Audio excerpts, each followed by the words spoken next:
Hello, everybody, and welcome back to another fine example of Is God the A-hole? Really? Really? How dare you say that? That's blasphemy, sir. You take that back. No! No, absolutely not. Welcome. So good to see you. A big shout out to Beta Ray out there. Hey, Ray, how you doing, mate? Hang on a second. God is not the arsehole because the arsehole one must actually exist. No, untrue. I can say that Voldemort is a complete jerk, and he doesn't have to exist to be a complete jerk. Absolutely not. So I would push back on that. Sauron, the Deceiver in Lord of the Rings, is a complete and utter asshole and a manipulative bastard too, and he doesn't have to exist for us to say that. So okay, God is ergo the imaginary asshole. Yeah, I'll give you that. But that is a subcategory of asshole. So he still is an asshole, just an imaginary one. I totally pay that. Hey, stop the stupidity. And stop the stupidity with 10 readerships. I've got to get prepped for this. And if I am a bit nasally and stuff, I'm still trying to sort of shake. Look, either the cold that I had last time is still going for some reason, who knows, or I'm trying to shake a new one. I don't know, but a bit nasally. I do feel I was a bit like sniffly last night. So I feel okay though. I feel okay. I just might be a bit nasally and a bit moist. I know people hate that word, but hey, there you go. Bit moist. Bit moist. Critical. Yeah. Okay. So. Stop stupidity. I'll just take a swig of coffee to get warmed up. You always spring this on me early. I've got no problem with it, and thank you so much. But you always spring me on this early, and I don't feel my voice is warmed up. Just 1 second, and I'll just Oh, that's good. That's good. And you know what else is good? Lily Tan Shoes, Siska Tea. Kids love Satan. Wow, I love that. That's a username and a half. That's awesome. That's gonna make some Christians blow a fuse. TJKJT Jaden Yuri in orbit. Full on metalhead. Caitlin Chloe. And that's KC. That's awesome. Good shot. Oh no, it's Squid. Super Hunk. Joyce, you serious? Is that Joyce? Russ? Joyce? Hang on. Joyce, Russ. No, that's Joyce. You serious? I don't know. I don't know what that's supposed to be. Hang on. It's Joyce. Are you serious? Aha. Joyce, are you serious?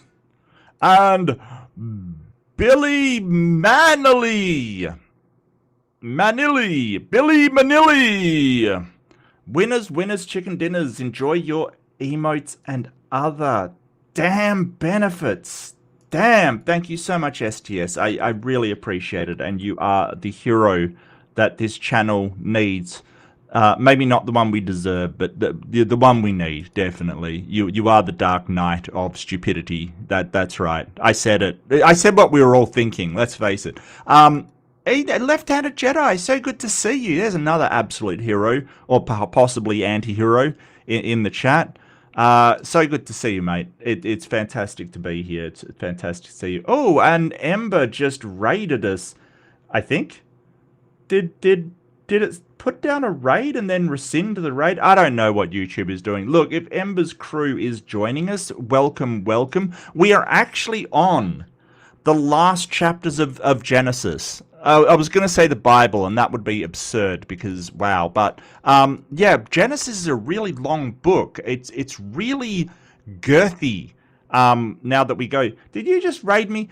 Look, the message came up, so welcome to Ember and all of the raiders from the non-binary space. It was really fascinating. I wish I could have stayed, but do check out Ember because that was actually really fascinating.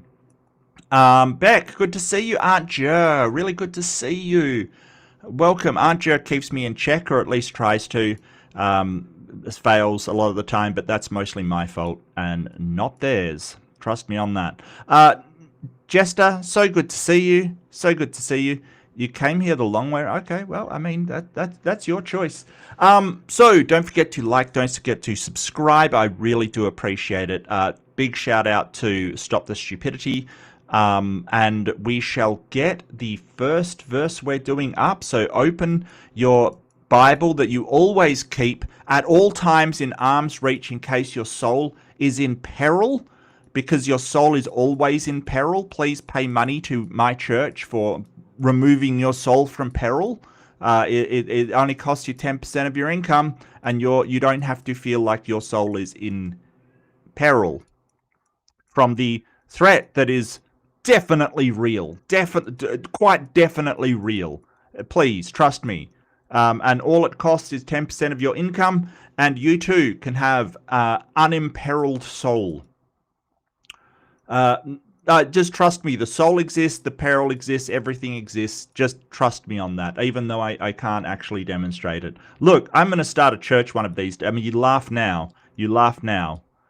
Yeah, I feel like that. I feel like that's taken already. Like, isn't there? Hang on. Yeah, there's a Saint Mark's church, so I think that's taken already. You know, I think that's taken already. What's really funny is when people say the my name is biblical. And the funny thing about the name Mark is that it's short for Marcus. And Marcus is actually in sort of the original meaning meant consecrated to Mars, right? The Roman god of war. It meant a follower or somebody consecrated to the Roman god of war, like Mars. So to say Mark is a biblical name is kind of hilarious because it is literally like derived from the Roman pantheon. Absolutely hilarious. You know, like it's just that name, like these people had those names before there was a Bible, so how could the name be biblical? Just hilarious.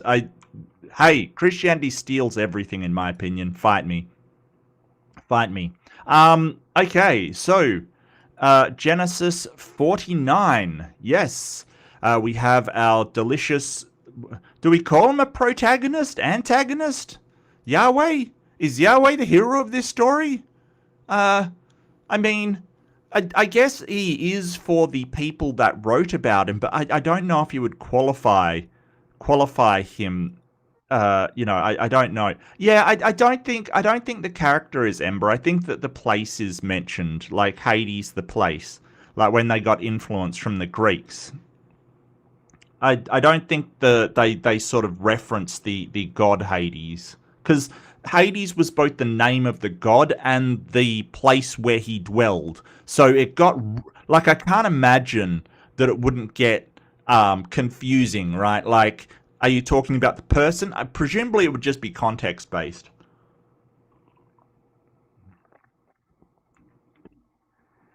Let's see. Am I the arsehole for not stopping heinous acts, then punishing descendants for them? Yeah, probably. Probably. Yeah, I really I really dislike the idea of generational punishment, right? Like that you should, even the Bible, at some point it says like the sins of the children shouldn't, the sons shouldn't, because of course it's the sons, nobody cares about the daughters, but the son should not inherit the sins of the father. So this is another case of Yahweh, or the God. Yeah, it's in Ezekiel 18 apparently. Yeah, the son will not share the guilt of the father, and the father shall not share the guilt of the son. Well, yeah, that's not how Yahweh rolls before Ezekiel. It's all like, well, if you cross me, your entire descendants are going to get punished. It's wild. It's absolutely wild. Absolutely wild and wacky. So my favorite person, this guy called Jacob, in the entire world, lay dying, and he decided to make some blessings on his sons, but not the daughters. No, not the daughters. No, we're not blessing the daughters, or even cursing the daughters. The daughters are kind of, irrelevant, to be honest with you. Before he shuffled off this mortal coil. Yes, I believe that's Shakespeare. I just threw that in going, that's a bit fanciful. But yes, before he shuffled off this mortal coil, Jacob's going to bless his sons, or not. He doesn't even mention the daughters. Like, they're just not mentioned at all. It really is, it really is tragic how little, even if they said, oh, well, he blessed his sons, but, gave words of comfort for his daughters, it would be like, yeah, well, they probably deserve blessings, but it doesn't even mention, it is just so does not care. They are just so irrelevant, and it's like, what? Anyway, now you have to understand that I basically spoke through Jacob, and he was essentially passing on pronouncements in my name. However, what he said was pretty unexpected for the entire family. He began with Reuben, and we've already had the he's a nice sandwich jokes, but do feel free to make them again. I don't mind. It's Reuben. I've never had a Reuben. Apparently they are quite good. We found out last time. So Reuben, his firstborn son, and under normal circumstances, Reuben should have held the highest honor in the family. Yeah, eldest. And don't get me wrong, I'm not all on board primogenitor, which is. So primogenitor is the idea that the eldest inherits the most, basically, or inherits everything, essentially. So there's ultimogenitor, which is the youngest. There's primogenitor. There's another few different types of inheritance kind of stuff from different ancient civilizations around the world. I believe. I think some Indian ancient, not Indian as in Native American, Indian as in, on the way to Asia, India, they had a form of ultimogenitor, which was the youngest sort of inherited. There's a number of different systems, and obviously their system was primogenitor, but that's not what happens in this book. Reuben should have held the highest honor. However, years earlier, he had slept with his father's concubine, Bilhah. Jacob declared because of that, Reuben would no longer succeed and his family would not flourish. This essentially demeaned his position as firstborn favored son, which would be usual by tradition. Right, so Bilhah is kind of a weird and wacky situation, because when we're talking, Bilhah was the analog of Sarah or Sarai in the Old Testament, right? So Abraham couldn't have a son. He got his servant, her slave, basically, who was also a handmaiden to have his children. And basically, Jacob's wife, Rachel, did the same with Bilhah. Bilhah was originally Rachel's wife, right? So Leah was the one that kept spitting out sons. Okay, I worded that very badly, but Leah was the one that sort of had some sons, and Rachel, which was the Jacob liked Rachel better, but she wasn't the baby machine that Leah was, apparently. So Rachel basically said, here, use Bilhah, and I'm going to have your children through her. Now, they eventually did have a child, which was Joseph, but, I just question whether Bilhah had any choice in the matter. Obviously, she didn't, right? This is the whole point, that these concubines are not, in sleeping with the head of the household, she would have got certain rights as a wife, but a lesser wife than, say, Rachel or Leah. But, it's not like she really had a choice in the matter. She's just told what to do. So, it's really wrong that Reuben's then going, well, I'm the son, I can do whatever I want. I mean, I would imagine she'd have a choice in that either. But, why, you're basically cursing your son for essentially what you did. It seems really, really, really hypocritical. You know, it's more a, well, you took something of mine than you did the wrong thing, son. You know, like, let's face it, he's more angry that it was his property, you know, this Bilhah belonged to him, than, hey, you forced a woman into something she didn't want to do. You know, I, yeah. Then came Simeon, the second son, and Levi, the third son. Jacob recalled what they had done at Shechem, where they used deception before massacring an entire city. Yeah, they did that. He condemned their violence and declared that their descendants would be scattered throughout Israel rather than remaining united. Now, I don't really have a problem with punishing Simeon and Levi. They're kind of really crap. They're kind of really crap.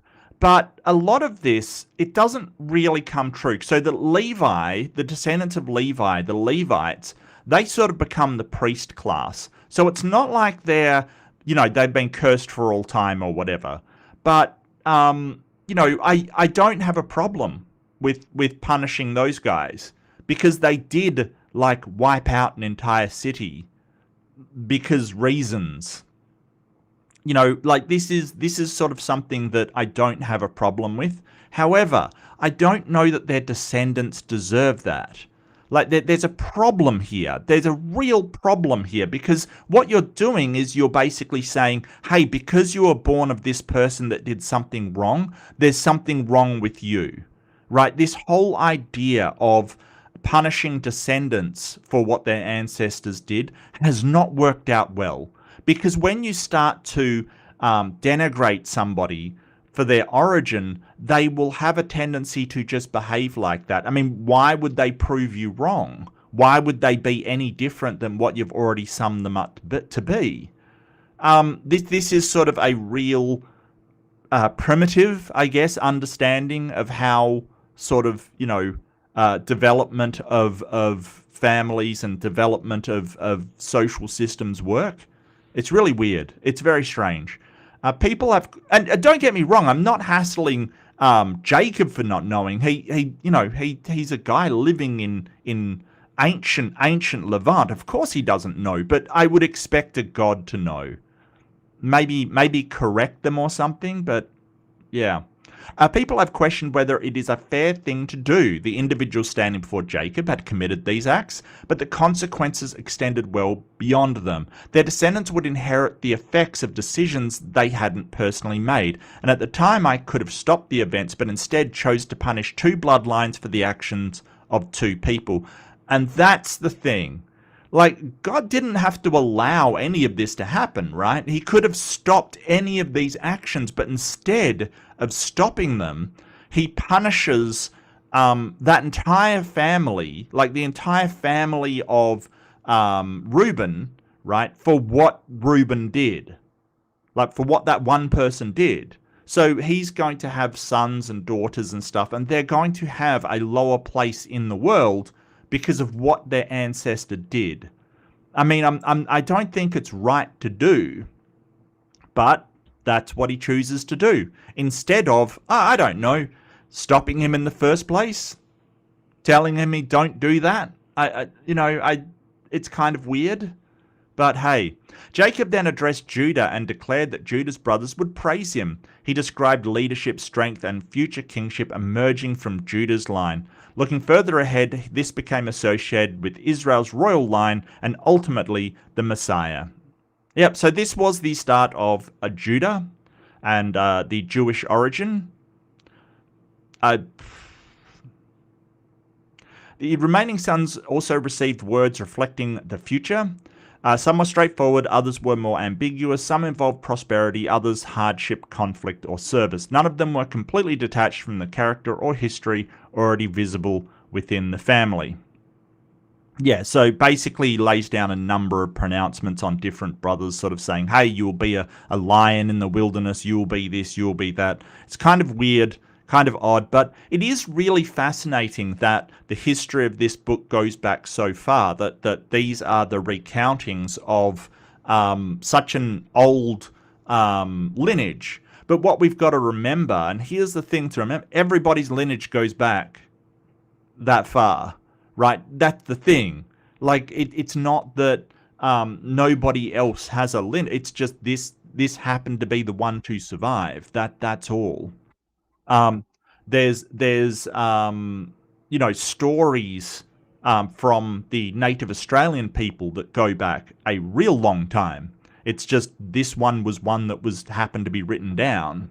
Everybody's lineage goes back that far. It's nothing really special that it was just written down. I mean, it was written down.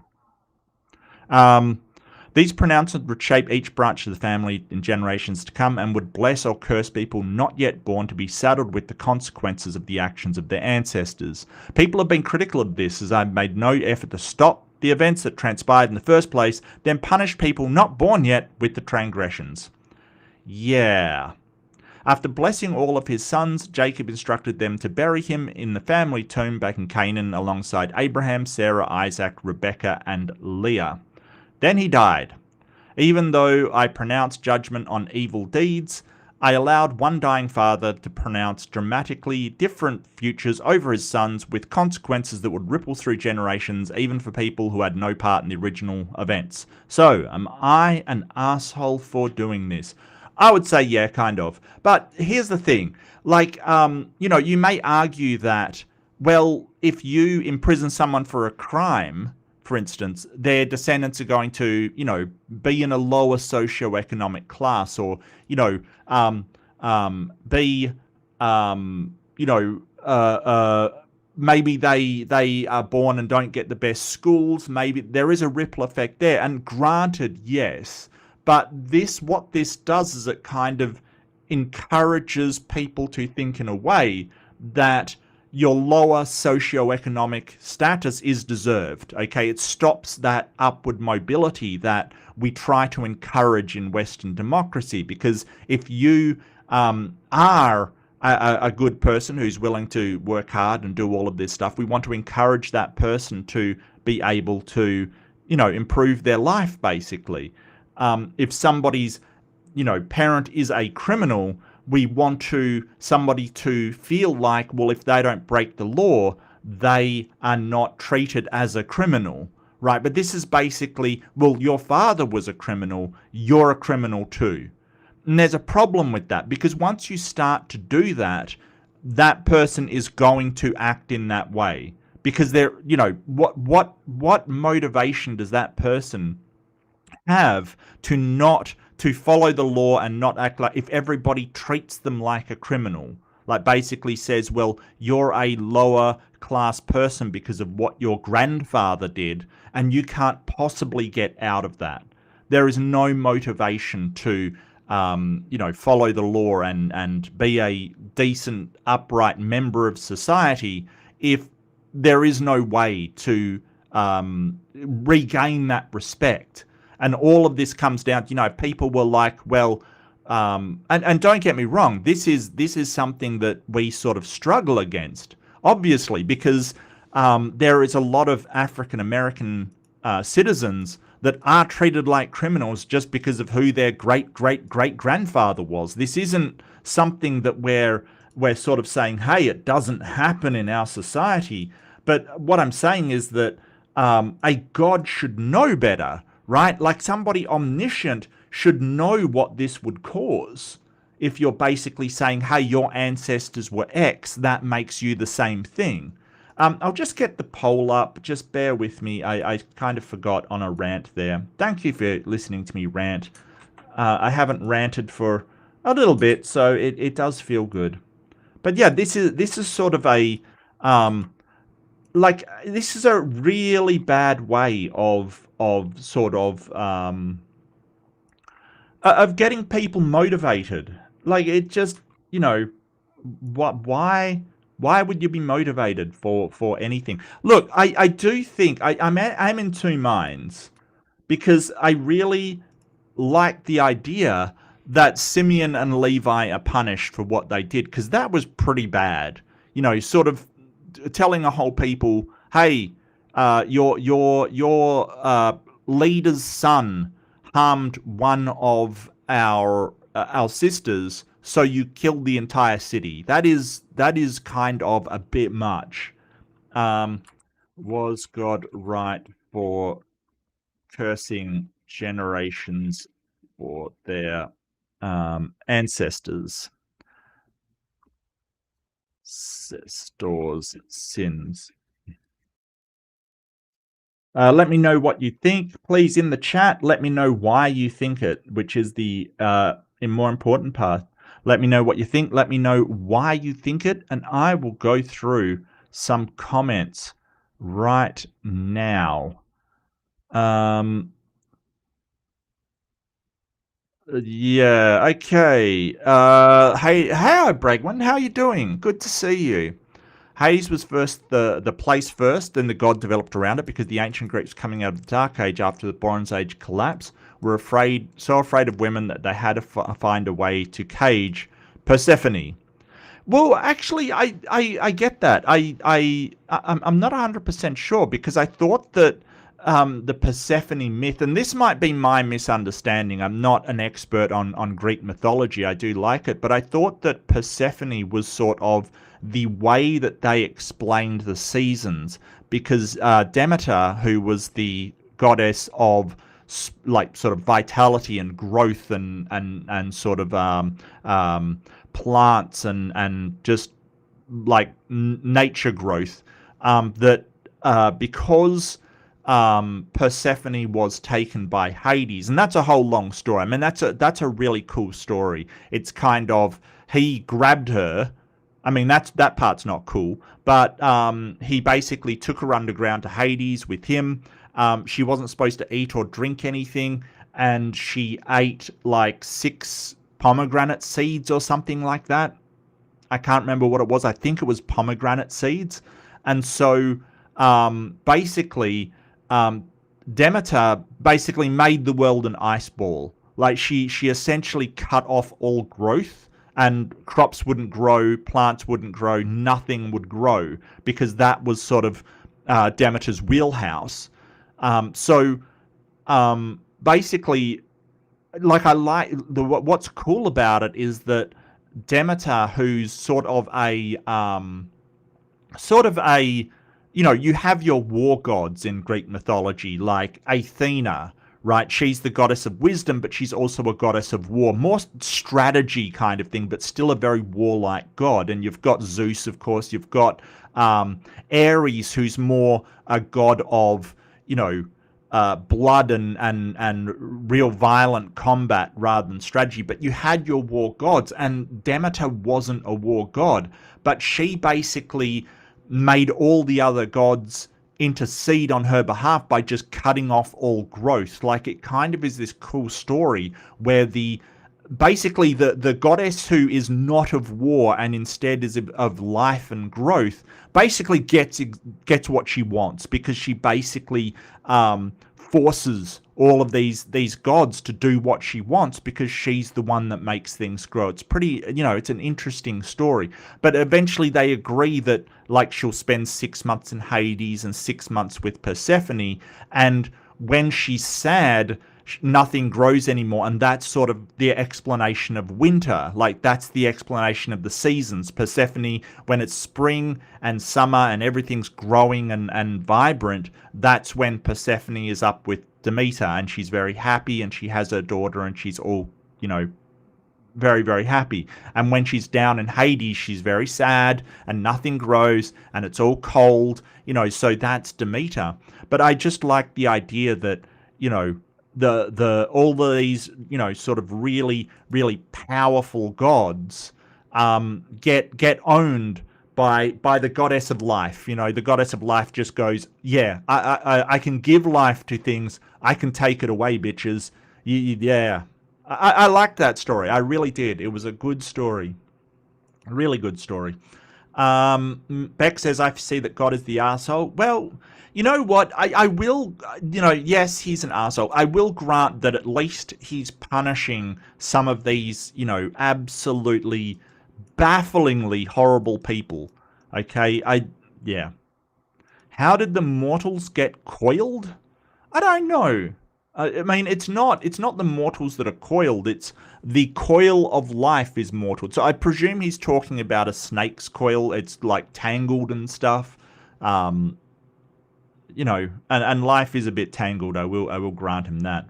The Persephone is the iconic 1965 wooden tugboat operated by the character Nick Adonius, played by Bruno Guerrieri in the classic. Okay, that's too much information. That is too much information. Okay. The beachcombers. Okay. Beachcombers are like, I mean, it's got a fascinating history. It's people that just, you know, comb the beach for stuff, basically search the beach for anything worth salvaging.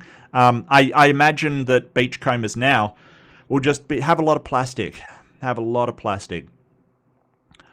Daughters are blessed by being sold into marriage and have babies. Yeah, that was the culture, yes. I mean, look, Jinx, I don't blame the people in it. I gotta be clear on that, but a god should know that that's pretty horrible behavior. Reuben, I like it. Sounds like a bit of a rube? Well, you're not wrong. Bible note, girls and women are licked through incubators. The heroes could boy anything as long as pure. No, that wasn't. Yeah, that wasn't exactly what happened. So it wasn't about purity. It sounds horrible.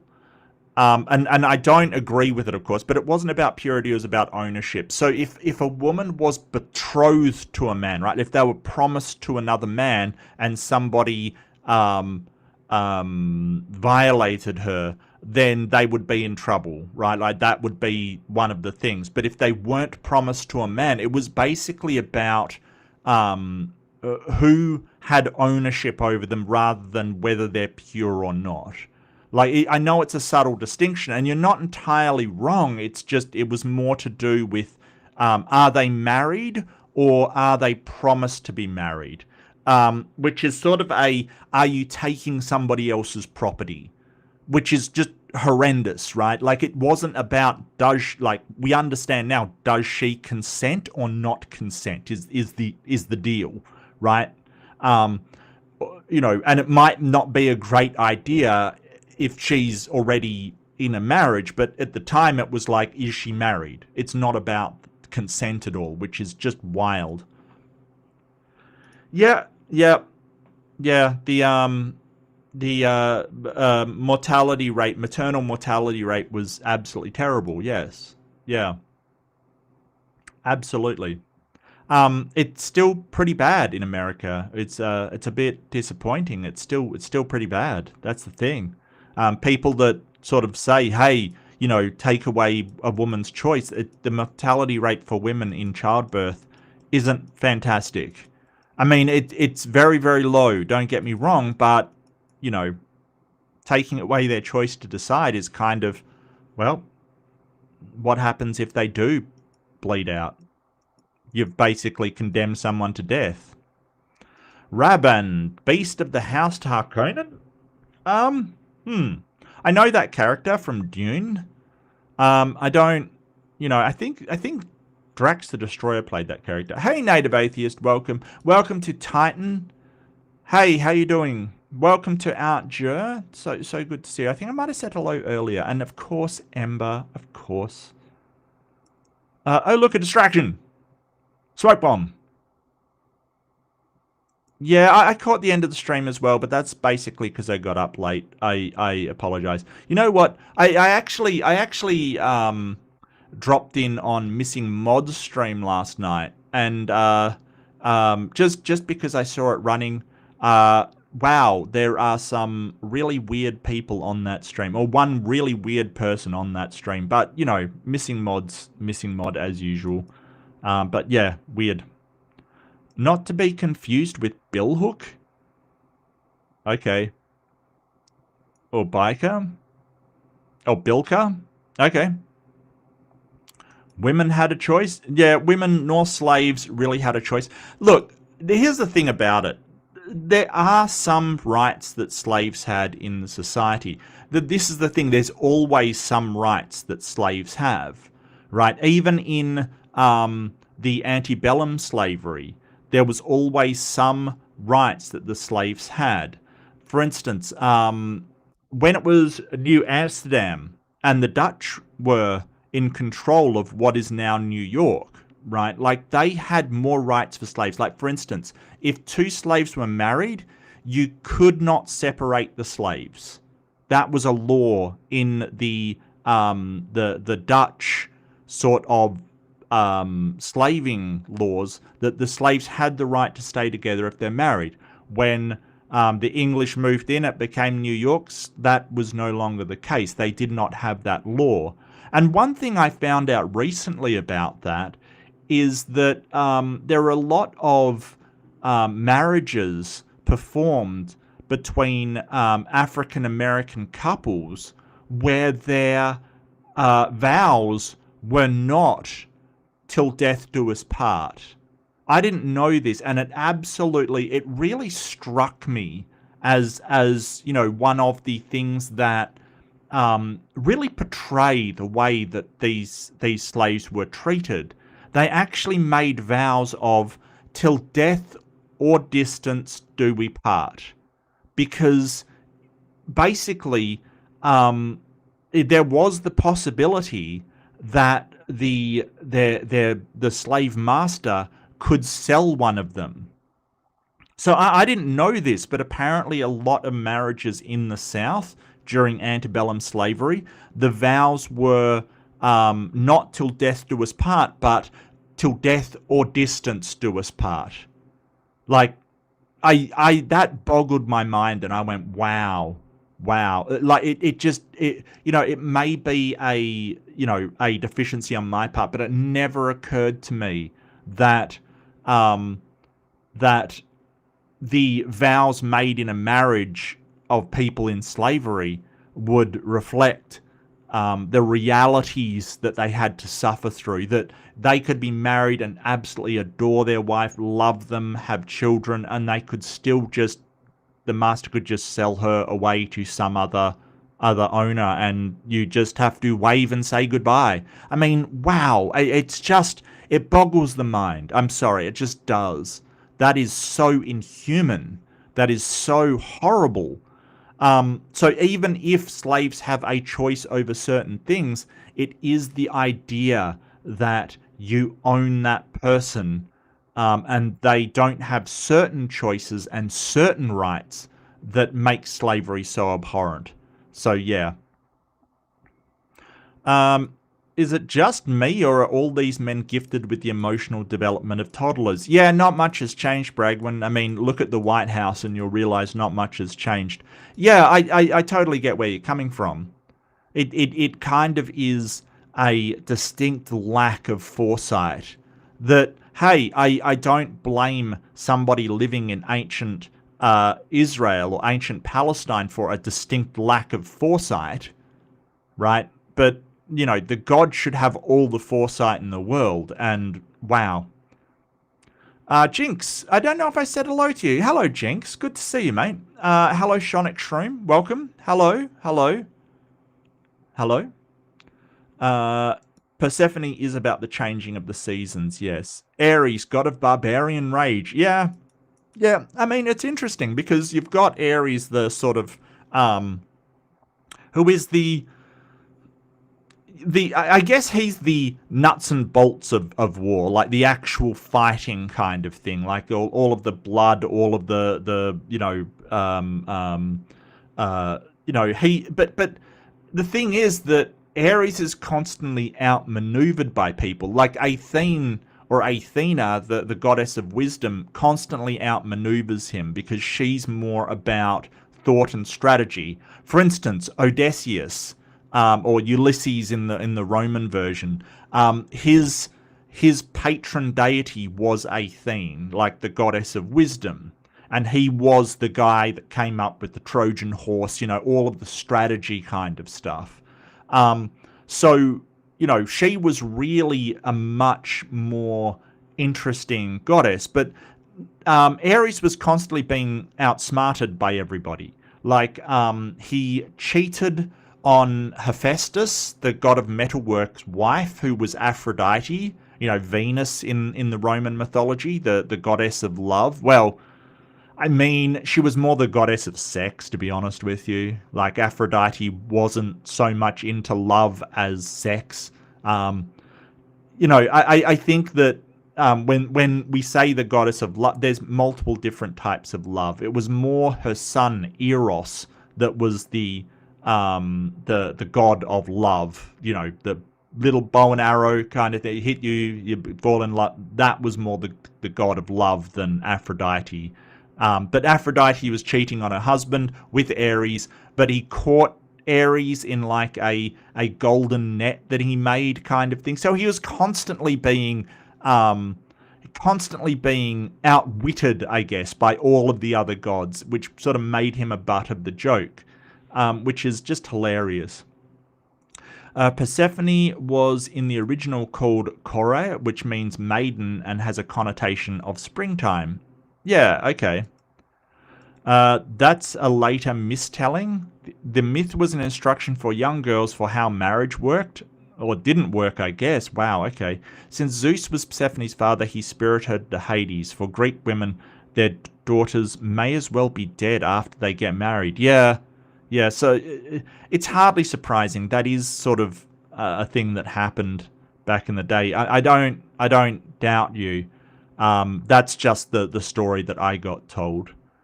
Or I read about, I guess. Demeter has a deleterious relationship with her daughter. I don't know about that, Jester. They never see each other again? Dang, alright, that's,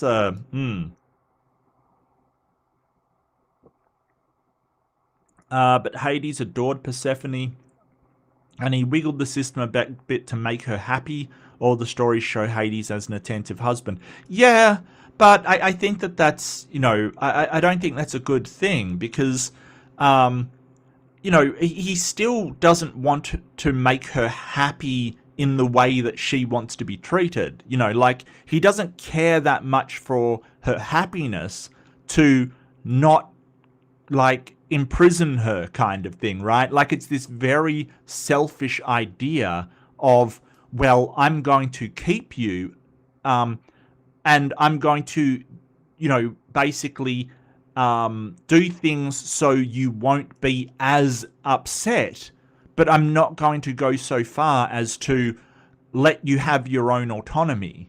You know what I mean? Like, there's something really wrong about that. Are you then doing it for their happiness, or are you doing it to make, your abduction more palatable to you? Are you doing it so she's not going to be crying in the corner, and she at least seems happy, and you can pretend that she's where she wants to be? Like, it's just like, why are you really doing it? If you're not saying, hey, you get your own autonomy to make decisions, at that point, I think you're doing it so that you can make believe that she is happy, that she's perfectly content, when really she would rather not be there at all. I really think it is to sort of delude yourself into thinking that. Literally kidnaps his wife and somehow ends up being the best husband in Greek mythology. Well, it certainly wasn't Zeus. I'll tell you that right now. I don't think Zeus was a very good husband. Actually, the god that I mentioned previous, Hephaestus, was a really good husband. He was a really good husband, but he was deformed, and it sort of is this sort of telling of this myth to show how just shallow Aphrodite is, because she thought she'd be married to one of the prettier gods, and she wasn't. So, I think that he was he made her stuff, he was attentive, he respected her decisions kind of thing, and apparently she just cheated on him all the time. Like, maybe he was too good a husband in forgiving her all the time, because, like, in my opinion, Hephaestus should have kicked that bitch to the curb. Like, seriously, have some respect for yourself, man. Who had control of the means to extend the bloodline? Right. And that is, it's all about lineage, it's all about inheritance, it's all about descendants, it's all about ancestors. I sort of reject that. It's protecting the lineage of the inheritance. It makes sure it is his baby, that's all. Yeah, maybe. Oh, you don't go there? It's run by mod. Yeah, yeah. That's okay. Oh, I think I scare mod. I scare a lot of people actually, which is weird. But I had some guy basically tell me to shut up instant on the panel, and I just like went, what?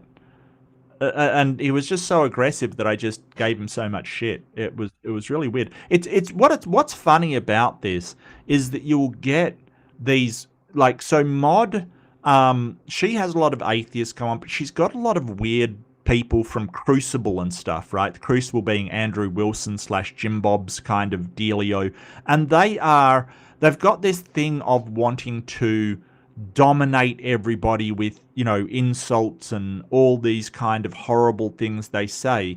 But, that they will find it awesome to be able to insult others, but they don't find it so when they're being insulted. But I don't think they pick that up. Like, I don't think they pick up, hey, wouldn't you like it if you weren't insulted? They don't have any, I don't know what's wrong with their empathy. It's weird.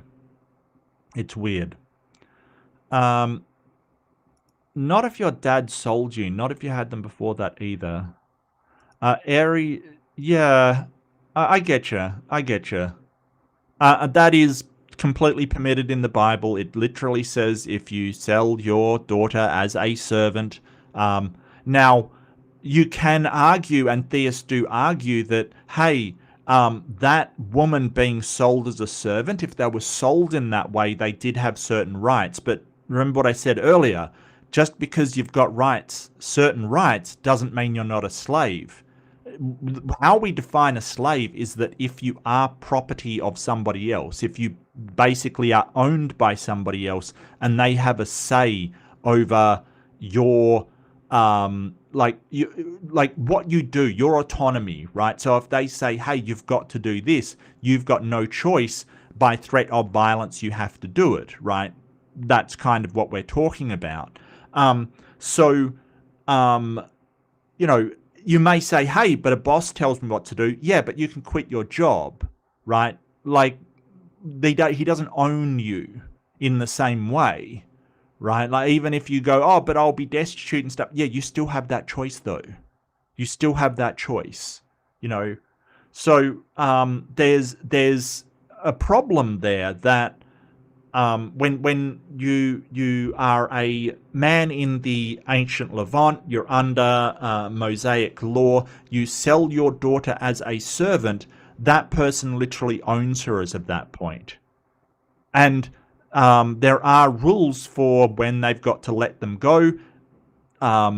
Male slaves are let go after 7 years or the year of Jubilee. That is not true of women. So, it's pretty horrible because, you may say, oh, but, that's the way the culture was. Absolutely. I get you. That's what, without being sold to a man, she would have been in a difficult position because women, etc., weren't respected. I agree, yes. And that's why we don't necessarily blame the people who lived in that time. But a God should know better, right? A God should know that will create a lower class of people that, will have resentment, will have trauma. It's just, a God should know that's a horrible thing to do. And if it's not, well, you're basically doing slavery apologetics at that point.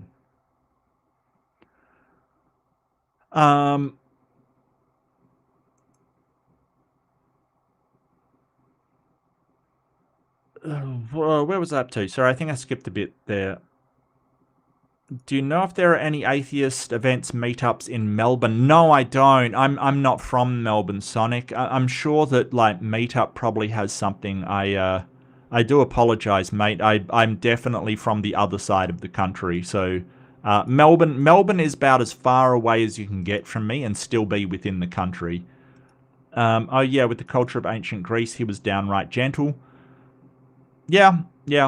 Are we doing Greek myths today? No, I just like Greek myths, Sonic. I grew up like reading about Greek myths. I really liked it. Some of my favorite stories were like, You know, like the story of Arachnia, of course the Trojan War and the Odyssey was a great story. That sort of entire mythology. The voyage of Jason and the Argonauts was pretty cool. You know, Golden Fleece. Um, I did like Pygmalion. I did like Theseus and the Minotaur. Look, I just that's just one of my likes. I like Greek mythology. I like Greek mythology. Of course, Roman was ripped off wholesale from it. It's good. She belongs on the street. Okay, well, I mean, I look, Mod. I don't think anyone belongs on the street, mate. I know that you're joking, but I don't think so. Mod is not scary. No, she thinks I'm scary. She thinks I'm scary. That's the thing. She thinks I'm horrifyingly scary. Just apparently I'm smart. I don't think I am. I think I'm pretty dumb, actually. I think I never know what's going on. I stopped going because she had side chat mottos, some of the most objectionable people know of. Yeah, no, I won't disagree with that. Hebrew slaves had more rights than non-Jewish ones. Correct.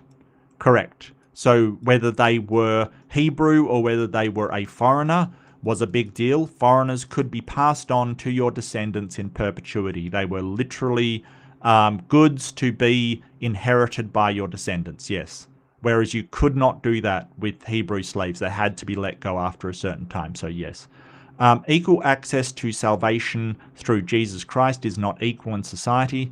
This is how slaves can be equal. Yeah, and there definitely was in the early church, there was an underlying current of that. It appealed a lot to the lower classes, to the slaves, to women, because it did sort of treat them with a more equal status. However, I think that the problem there is that when you are, instead of using a metric like political power or financial power or something to create a society, then usually the heads of the religion will take control. This is the problem with the theocracy, because you're basically not saying that, hey, it is wealth or political power that makes you powerful. It is your religious influence. That religious influence then has a tendency to create a stratified society all of its own, like the people that are favored by the church as opposed to not. So I have problems with that.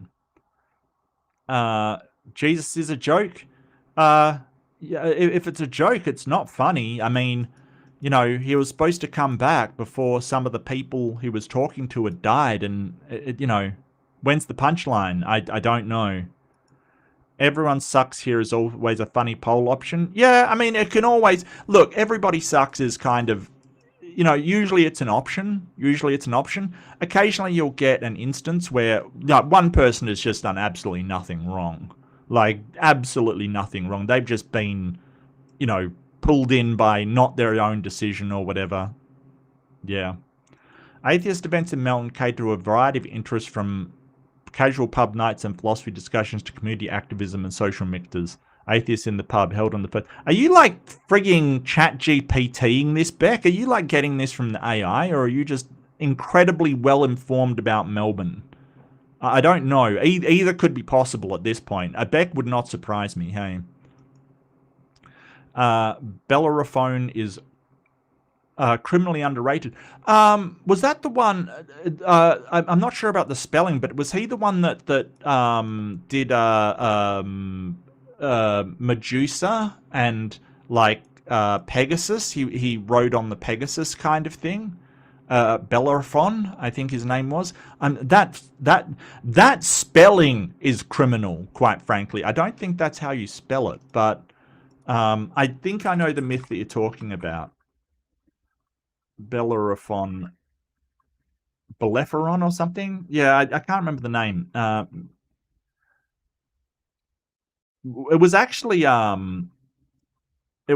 the Gorgons that he fought, I think.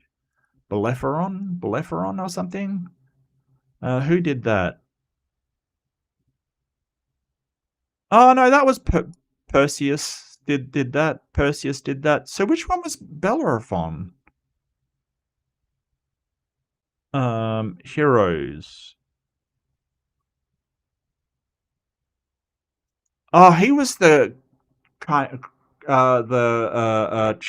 Chimera, the Chimera. Yeah, yeah. Okay, yeah. That was cool, actually. That was kind of see. This is the thing about Greek mythologies, chimera. The Chimera, yes. That like he couldn't pierce its hide, so he put what did he do? Put lead on his spear so that when he like stuck it and it breathed fire, it melted the lead and killed the Chimera, um, which was kind of um, interesting. It's like this, like I love these Greek stories about them outwitting or outmaneuvering their opponent, not just overpowering, right? It's like Hercules when he fought the Hydra, and Hercules was obviously, this titan of a guy, all strength and stuff, but still he realized that when he cut off a Hydra's head, two would appear. Hail Hydra. And then he realized he had to burn the end so they wouldn't regrow. Like this was the thing. They really extolled, they really appreciated intelligence in their hero rather than just, being a brute, basically. I really do appreciate that. Okay, so Beck's all over the Melbourne atheist meetups. A bit far for me to go, but hey, thanks, Beck. Brunswick. Okay. It's a little outside of Melbourne. That's okay. I like to look how Hellenistic ideas influence Christianity. Yes. Christ is a Jew. Christianity is Greek. Well, I mean, I wouldn't say it's all Greek. I think there's a lot of influence there, especially the influence of the sort of afterlife ideas of Hellenistic society on the ideas that run throughout the New Testament had a lot of Greek influence there. Whereas, sort of in the Jewish tradition, you just had Sheol, which was just, no real stratified afterlife. It was just a place that you went after you died. Waiting room of the soul. Hey, no worries. Yeah, thanks, Beck. Really appreciate it. That was a chimera. Yeah, gotcha. Perseus killed Medusa. Yes, cool. Yep. He also tried to fly to Olympus. Yeah, that didn't work. That did not work.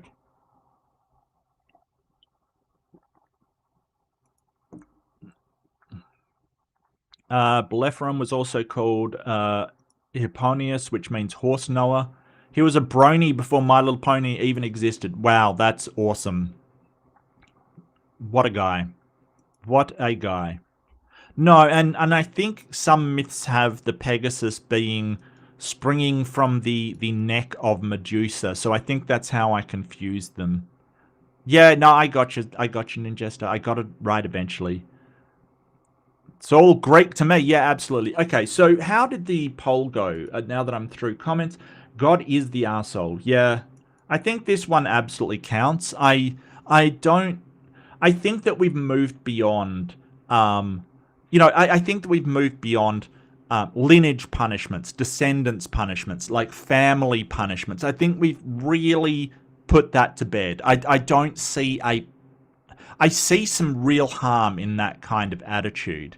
And that's not to say it doesn't happen. That a kid goes to school and someone's like, oh, well, your father's in jail, mate. You're a horrible person. That really should be stamped down on.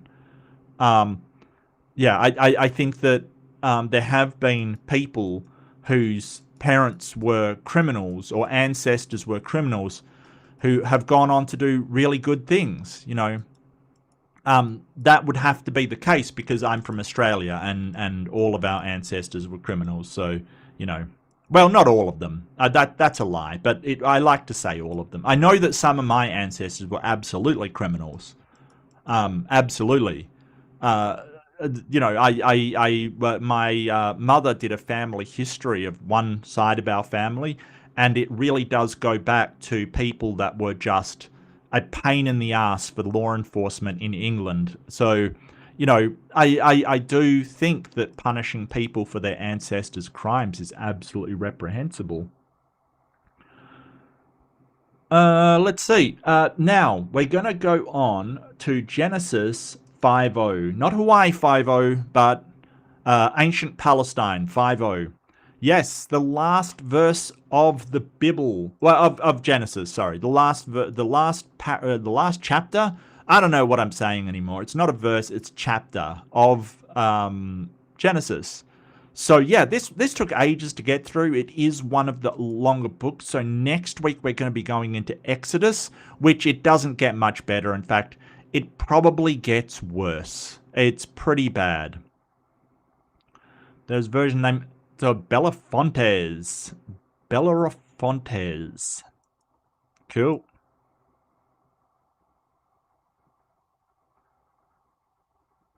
Now this one from I Am Yahweh. Again, we have the God of Israel posting whatever will his brothers think.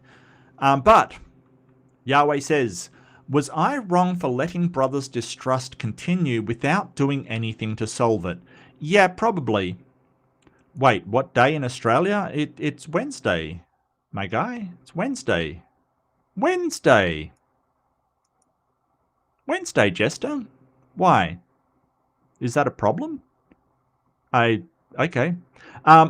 So yeah, if you can stop a lot of the distrust, and you are probably the reason why the distrust occurred in the first place, you should probably clear that up. Like if you cause family to distrust one another and it was in error, you should probably try to attempt to stop that. Because all of the distrust that Jacob's sons are going through was really caused by Yahweh. And I'm not joking. I will point out when we get to it where that happens. Oh, is your birthday tomorrow? Happy birthday, Jester. Happy birthday, mate. Sorry, I'm just going to interrupt. Usually I do the comments afterwards, but happy birthday. Really good to hear it. Like, awesome. Awesome. Yeah, I know, mate. I know. It's just, you know, we're ahead in time zones. This is sort of how time zones work. Please tell a flat earther and explain to them why time zones work this way. Please. Please. Yeah, but happy birthday, Jester. That's awesome. All right, this one's for you, my friend. You and Stop the Stupidity. Absolutely. Happy birthday.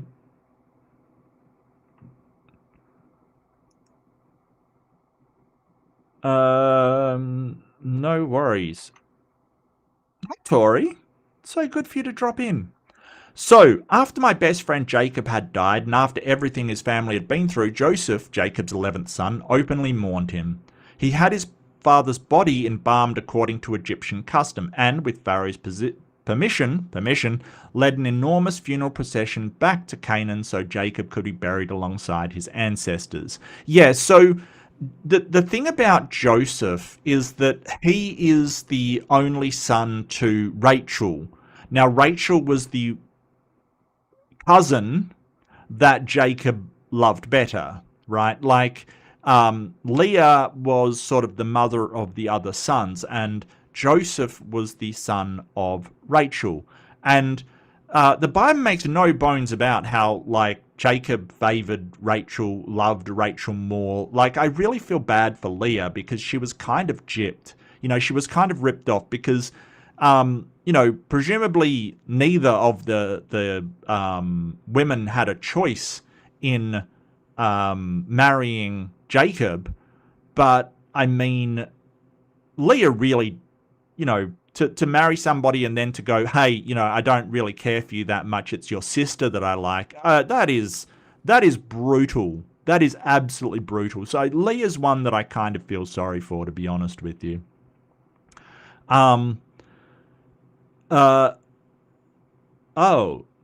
Geez. Sonic Shrimps, I'm so sorry to hear that. You know, that's, no, absolutely. Absolutely. And I'm sorry the government's being absolutely craptastic with NDIS. I'm really sorry that has happened, and I you know, it's absolutely fucked. It really is. And cancer is, you know, and my mother died of cancer, of breast cancer. I think it's one of those things that affects everybody. Nobody has been unaffected from that affliction at all. Nobody says, hey, I've never been affected by cancer with anybody I know or whatever. It is such a scourge. Like, that's the real enemy in our world. Things like that. And the worst part about cancer is that it's a complete douchebag where your own body refuses to work with you. It's get on board, you fucker. Work with the team, okay? Stop being a rebellious little prick and, you know, replicating and lice when you're supposed to. You absolute tool bag. Like, seriously, what a douchebag. You know, it's like having a canoe and one dude's just rowing in the opposite direction. Get the fuck on board with the program. Dude, seriously. What is that thing's problem? Like, seriously. And the stupid part is that, hey, it's going to take itself out as well. You fucking moron. Cancer's a douchebag and a complete fucking moron. Because, you know, it's not like it's going to survive after you. It's just stupid. Like, seriously. Oh, that's good, Sonic. That's good. Hey, my heart goes out to you. And, yeah. Yep. Yep, my thoughts are with you. Lots of love, my friend. Absolutely. I feel like, you know, if I could cure one disease, that would be it. You know, that would be the one. The reason why it's so hard is because it isn't a external. Well, it's not the actual cells are not sort of a external pathogen. Pathogens can cause it, but it is your own cells just replicating without control or some variation of that. So that's the problem with that one. But, you know, if you want to believe that that's intelligent design, I have questions for you. I have questions. But, you know, it sucks. Oh, that's good. Hey, all the best. I'm definitely pulling for you, mate. Definitely pulling for you. Yeah, I'm, you know, all the best. And, yeah, good luck. Hopefully, like, but here's the thing. I think that, doctors and treatments and things, that's what we need to know. Not just, you know, I'm sorry if you're religious, but it really drives me crazy when some of these prosperity gospel preachers sort of say, hey, if you put money in, we can, you know, God can cure your cancer. And that drives me crazy. It makes me so mad. And there are documented instances of people not getting treatment because they think that a religion's going to save them. And that makes me mad, mate. That makes me really mad because, you know, even though it may not be 100% success through medicine, it has its flaws, it is way better than any other option. Okay, back to the thing. Look, I'm really hoping and wishing you the best, Shroom. I'm you know, there in spirit, I guess. I'm there emotionally for you, and I wish you the best. I think that, you know, it's kind of, I think that if there was a God, I would expect him to, you know, if cancer happened, it would only happen to horrible people and not, you know, good people and, you know, leukemia in babies kind of thing. You know what I mean? Like, leukemia in babies. Like, what the fuck? What is that? What? My Unfinished Journey for $2 US. Wombat and cricket bat. Compare and contrast. Okay, My Unfinished Journey. Okay. Wombat. Made of pure muscle. Like, wombat's actually pretty dangerous. It looks cute. But wombats have the muscle mass kind of like a badger or a wolverine. They're very, very strong and can get very irate. So a cricket bat is a piece of usually willow, I think, piece of willow wood that is straight. It doesn't have any bulges. A wombat has one of the fattest asses in all of the animal kingdom. I'm not even joking. It has a fat ass. Okay, cricket bats do not have a fat ass. Okay, they're very, very straight, very, very linear, very, consistently straight all the way down. Okay, whereas a wombat has a big fat ass. And interestingly enough, a wombat protects itself in its burrow by plugging, because it digs. It's a burrower, like a badger, right? Badgers burrow, if you're aware of that. I'm not sure if you are. But a wombat actually digs a burrow, and if there is danger, it plugs the hole with its ass. I'm not even joking. This is what a wombat does. It literally uses its big ass to plug the hole. And yeah, Bragman, it can do that as well. It can use its ass to crush predators. Yes, it can. But it's also got very powerful claws. It's a digger, digs out burrows and stuff. So obviously it's got powerful legs, powerful claws. It's a wombat. A cricket bat also has a handle as well. Wombats do not have handles, just a big ass. I don't know what a handle would look like on a wombat, but yeah, that is the difference. Ninjester for $2 US. Thank you, Ninjester. Thank you, Jester. What if Harley Quinn is carrying the cricket bat? Okay. Yeah, but that's... Okay, so now you're asking what's the difference between Harley Quinn carrying a cricket bat and a wombat. I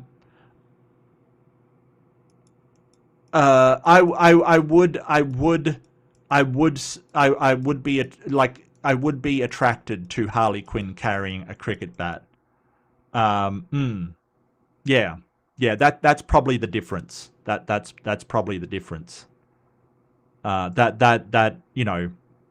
I would sleep with Harley Quinn carrying a cricket bat, whereas a wombat, no thank you.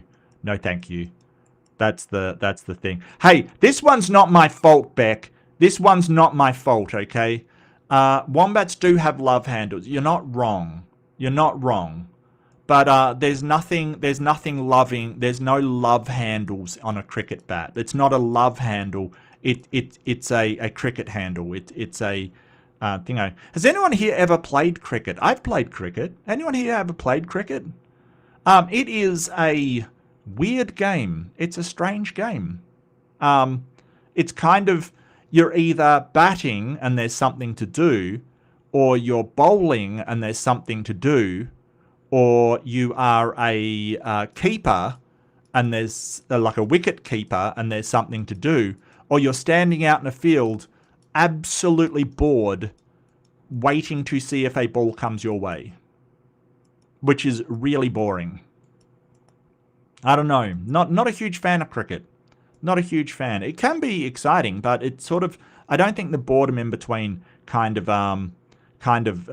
warrants it. I think it's too boring in between the excitement. Maybe you disagree. That's fine. That's fine. Hey Kelly, my favorite Detroit atheist. You're probably the only Detroit atheist I know, but my favorite, absolutely. Okay, so openly mourning the father's body, led an enormous funeral to buried alongside. Okay, so we're going back to Canaan, right, with Jacob to bury him beside Abraham and Sarai and all of the other people that performed the old sister wife con. The old sister wife con. It was a remarkable event as the Egyptians travelled with Joseph's family, officials accompanied them, and Jacob received an honourable burial exactly where he had requested. I kind of doubt this happened at all, but, you know, we're taking the story as if it happened. I'm not sure that Egypt would ever, you know, do a state funeral for some Canaanite family, but it certainly is one of those tales that is told that, hey, even the Pharaoh cared when my ancestor died. It does smack of that. Mine is an important family. After the funeral, Joseph's brothers became convinced the only reason Joseph had spared them all these years was out of respect for their father. Now that Jacob was gone, they feared Joseph might finally take revenge for selling him into slavery decades earlier. So they sent a message claiming that Jacob had asked Joseph to forgive them. Which he didn't. The problem was that Joseph did not actually say this, and the brothers were using more deception because they were afraid that Joseph would take his vengeance. I have been criticized because I didn't stop this or reassure Jacob's brothers that they would come to no harm. And this is a constant theme. Jacob's brothers going, oh, he's going to take revenge. At this point, when he's sort of, I mean, Joseph has already said, I forgive you. Joseph has already said, don't be scared. Joseph has done everything possible, but yet they're still afraid of this vengeance of Joseph that is not actually coming.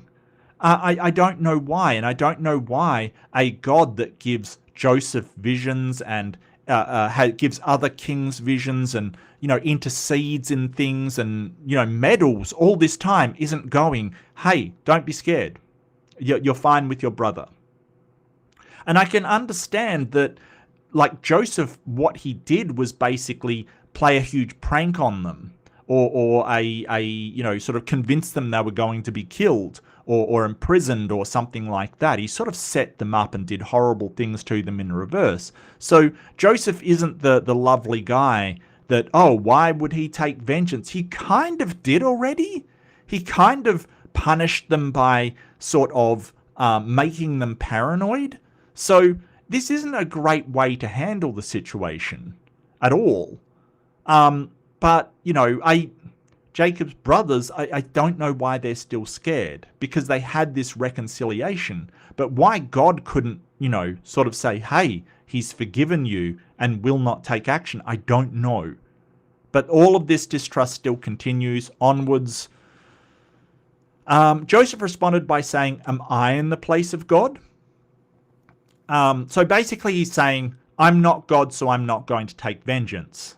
Which means that God is kind of known for taking vengeance. And that is a theme that runs through the Old Testament, that God is a vengeful God. He will take revenge, that nothing goes unpunished for your transgressions. So he's basically saying, hey, I'm more merciful than God because I'm not in the place of God. God is to be the one that's going to punish you, not me. And I guess he has already, by Jacob sort of saying, hey, your family, because of, you know, all the bullshit they've done, they're going to be punished. But I will note that it punished Reuben for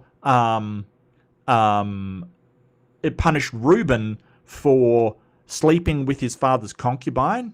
He punished Simeon and Levi for massacring people and, you know, committing a horrendous act of killing throughout, you know, the city of Shechem.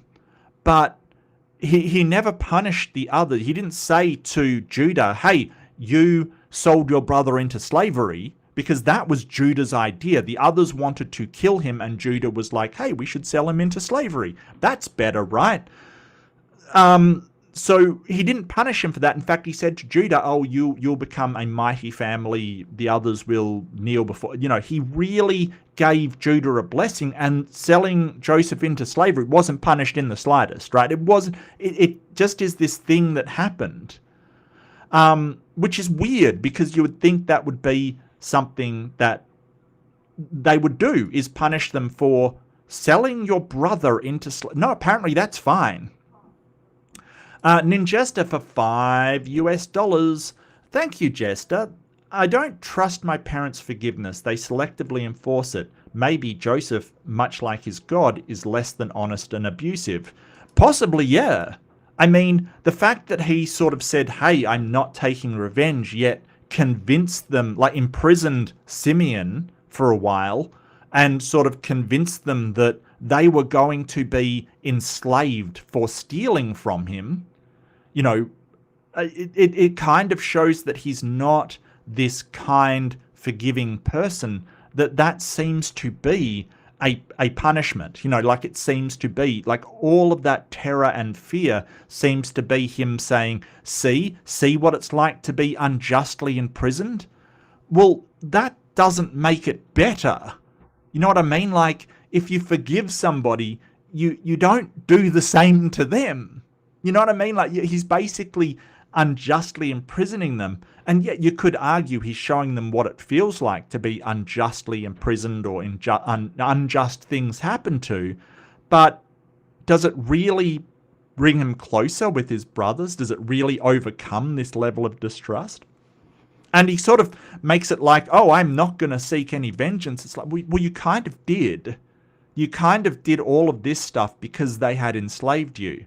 And yeah, maybe it was to teach them a lesson, but you can't go, hey, I'm not going to act against you when you already... I don't know, it just seems weird. But I guess, I get you. There's certainly people that will say, hey, I completely forgive you. And then, the resentment is there. I don't disagree. I don't disagree with you, Jester. Absolutely not. There's definitely people that's like, oh yeah, I forgave you ages ago, and they still resent. So I think that yeah, forgiving people is great, but you can't really say you forgive somebody and then sort of resent them afterwards. I mean, it's very complicated. People are complicated, mate. But thank you for the super chat. Joseph explained that even though the brothers intended harm, and this is harm by selling him into slavery, God intended good by saving of many lives. And this is actually in the passage. So what Joseph is explaining there is the brothers intended harm from selling him, but it actually caused a lot of good, right? Which is kind of wild, because it means that God intended his brothers to do that, right? Like he intended his brothers to sell him into slavery. So that may be the reason why they're not being punished, because Joseph, Jacob, and his brothers believed that God did it for good to happen. Because if, like, follow my chain of logic here, if Joseph wasn't sold into slavery, then he wouldn't have been imprisoned under false pretenses.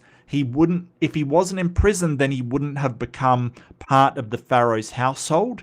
If he wasn't part of the Pharaoh's household, he would not have been able to make a stockpile. And if he didn't make the stockpile in the famine, tons of people would have died, including his own family. Right? That's the chain of logic that they're going through. And that's all fine and good until you go, well, God did the famine, right? Like, if God didn't do the famine, you wouldn't have had to be in charge of the stockpiles. You wouldn't have had to be put in prison unjustly. You wouldn't have to be sold into slavery, right? Like, this is the thing, the famine which God caused, like, you can't, like, they're basically saying, hey, God rescued us from this famine, but you don't like, that's true, but God did it in the first place. Like, who sent the famine? Who caused the famine to happen? Well, God did. Like, how could it not be God causing the famine? If God didn't cause the famine, what did? Just the natural world? Just, the seasons, or just lack of rainfall? Isn't God responsible for the rainfall? Couldn't he have changed it so there was enough rainfall? I don't know, but it's a wild question. So is God rescuing you when God put you in that position in the first place? No. And I might add that a lot of people died during famines. Like, it's said that the only people that were safe from the famine were the people in Egypt, who had access to the stockpiles that Joseph built up. It made this big to-do about, hey, people were doomed if they didn't have access to the stock. So tons of people died from this. Also, one family could say, hey, they saved all of our lives and many people within Egypt. Yeah, and tons of people didn't get saved. Like, why are we going, well, God saved a bunch of people, and there's like tons more out there dying of starvation because of the famine, and they just go, yeah, well, you break some eggs. Break some eggs. Stop the stupidity.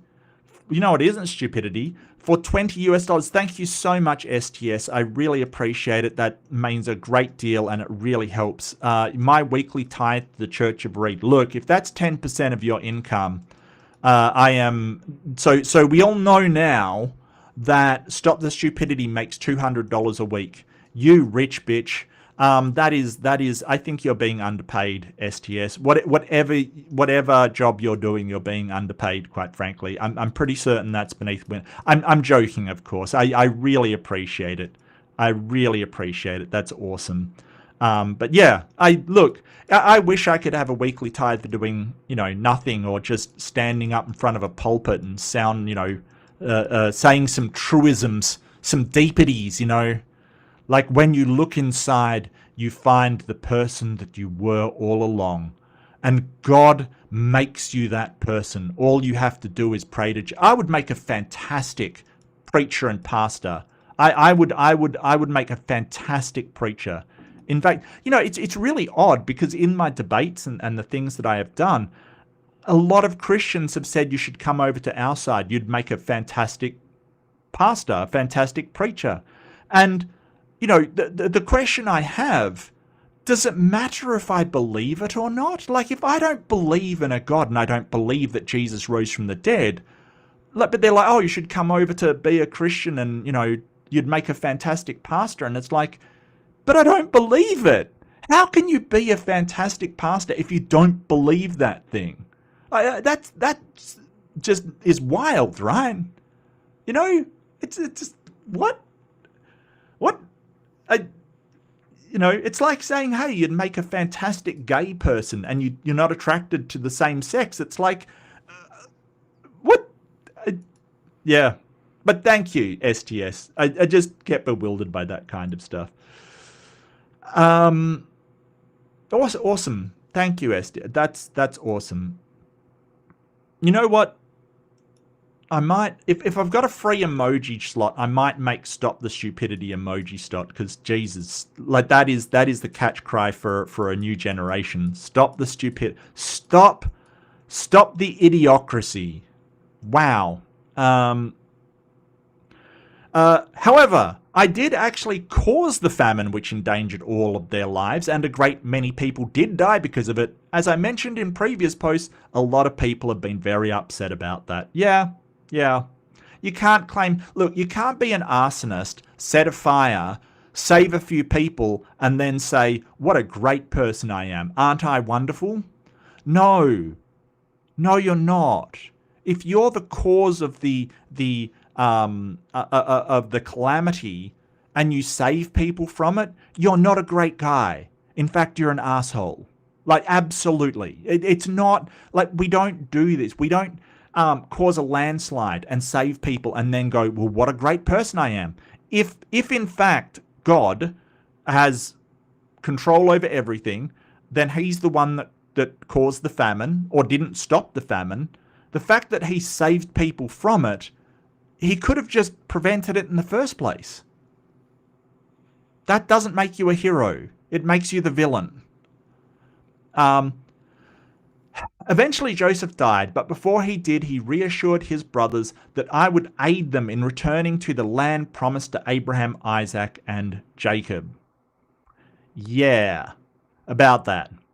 He made his brothers swear an oath that they would return him to Canaan to be buried with his ancestors. Then Joseph died, but his body remained in Egypt, waiting for a promise that wouldn't be fulfilled for centuries. So the major criticism I have been hearing is that while the family eventually reconciled, it was only after a long and arduous journey of hardship and suffering, while I did nothing to ensure that the fear and panic that the circumstances... nothing to ensure? I think I meant something else there. I did nothing to relieve that the fear and panic that the circumstances had created. Am I the arsehole for doing all of this? Well, sounds like a question that deserves a poll. Sounds like a question. I lean to absolutely yes. I think that the whole thing with sort of Joseph saying, hey, God put me into slavery for good. Like, there is so many better ways to get a good result out of a, potential catastrophe than having somebody enslaved, put in prison, alienated from his brothers, and, not to mention that it sort of suggests, I don't know if it says outright, but it suggests that the brothers selling their brother into slavery, the sons of Jacob selling Joseph into slavery, was God's decision, not theirs. So the free will question comes up. Did they actually choose to do that? Or did God decide for them that they were going to do that? I don't know. I don't know. Was God right for allowing allowing fear and resentment among Jacob's brothers? And I can't imagine that sort of telling some brothers that they're going to be favored and others not to be is going to play out well. It's probably not going to play out well. I know it's supposed to be prophecy, but when you start to prophesy or tell children what they're going to be, it's kind of that self-fulfilling prophecy. And that's to say that, when you say to a child kind of, hey, you're going to turn out to be a X, that they kind of feel like they have to lean towards it. And I don't think it's the right thing to do. I think that you should be telling a child to, learn and find out what they like and what they want to be, rather than telling them what they will be, because there is that self-fulfilling nature of telling children what they're going to be. I'll just go back and go through some comments while you vote on that. And yeah, I do want to know why you think it. Of all the passages out of the Genesis, I think this one is kind of the least problematic, even though it still has some problems there. Still has some problems there. Let's see.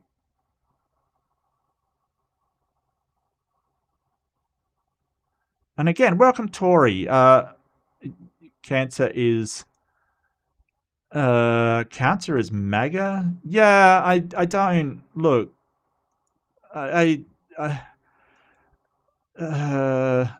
Maybe. I mean, at least MAGA people do go to work and do something useful occasionally. Occasionally, I'm not saying all the time. I'm saying occasionally they do useful things. I don't think so. I think that Um, just MAGA people can be rehabilitated. There's no rehabilitating cancer. It is just a fucker. Tori says, I think it's safe to say...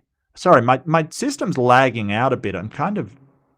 I don't know if it's the program or maybe I've got too many windows open in Chrome, perhaps. Hang on. I doubt that's it, but I'll try to close down some apps. Tori says, I think it's safe to say that just about everyone knows someone who did have cancer or currently does have... Yeah, no, I'm right there with you. It's yeah. Cancer is a group of diseases characterized by the uncontrollable growth and spread of abnormal cells. The spread is not controlled and result in death.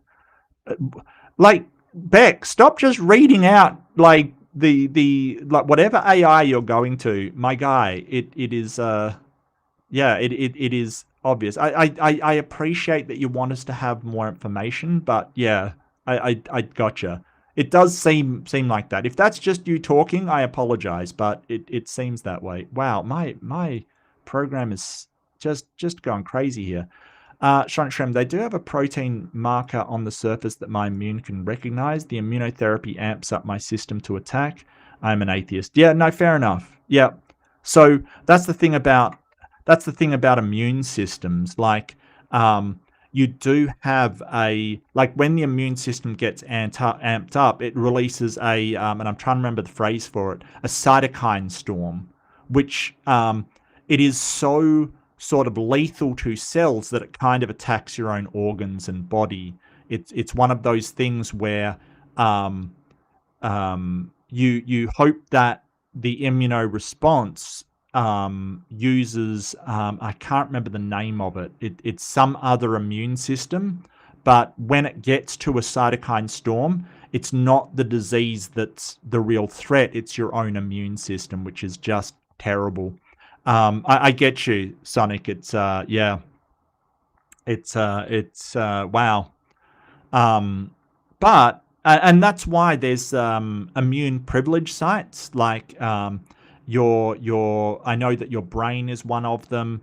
I believe your eyes are another part that the immune system won't attack, and so if you get it in those areas, it's absolutely ridiculously bad.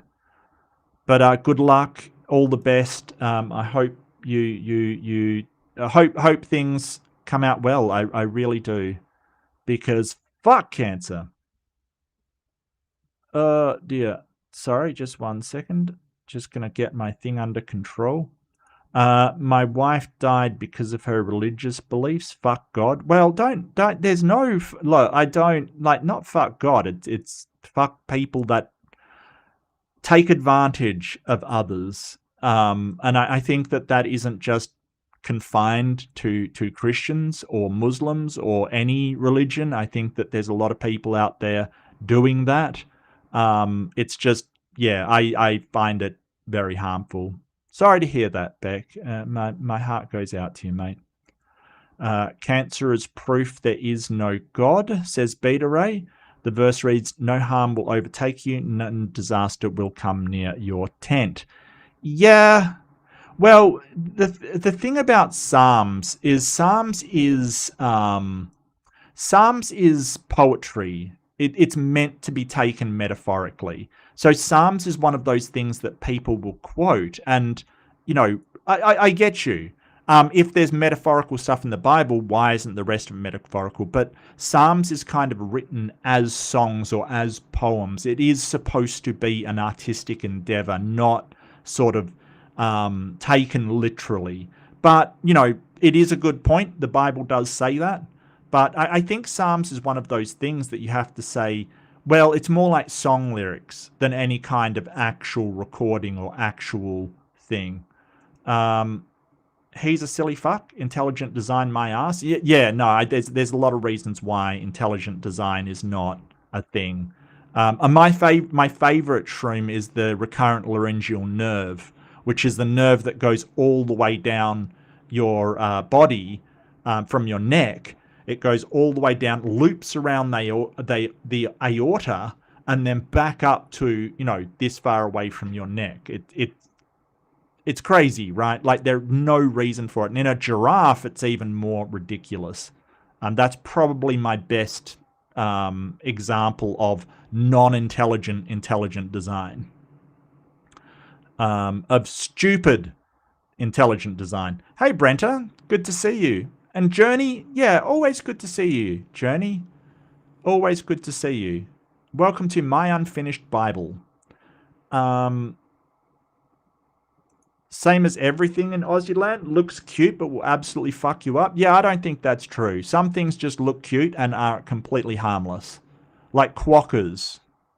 Okay, quokkas are really, really cute and are absolutely unthreatening and, you know, don't really have any kind of natural weaponry at all. They really have survived by being confined to one island because they're just on one island. And, you know, the reason why they've survived into modern times is because there are no cats on that island. Or else they would just be fucked up. You know. They are out there, the cute animals that are really inoffensive. They're just very rare in Australia, that's all. Yes, Wombat ass. Bragwin knows where it's at. Look, if you're a thick guy or girl, just you know, maybe the wombat is your spirit animal. It twerks them to death. I mean, you're not wrong. It can also claw. It does have claws as well. Like, so it isn't the only thing it can do, but it does have protective plates that can crush things, yes. Because a wombat, I mean, it's a solid animal. It's probably about the size of a, you know, sort of a chunky dog. You know, maybe a you know, the size of a large bull terrier or something, like a large pit bull maybe. You know, it's not huge.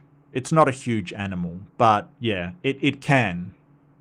But it does have claws as well. It can bite, although its bite being a sort of a herbivore is not that dangerous.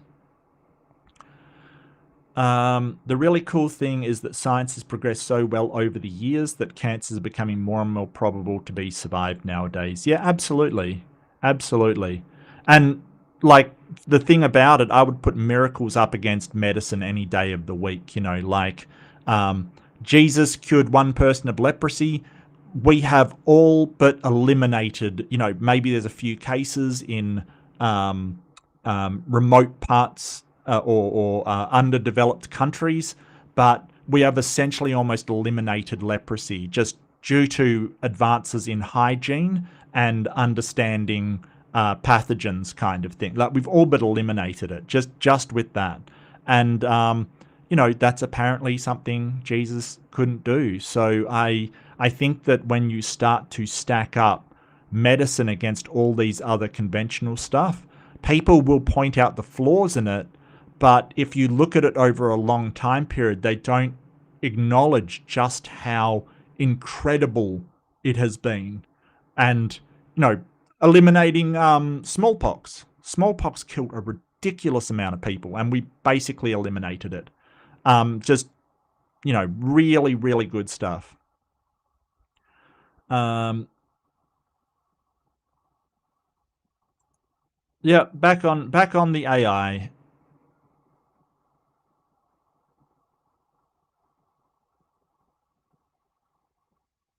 You got chased by a wombat at Mount Buller as a kid.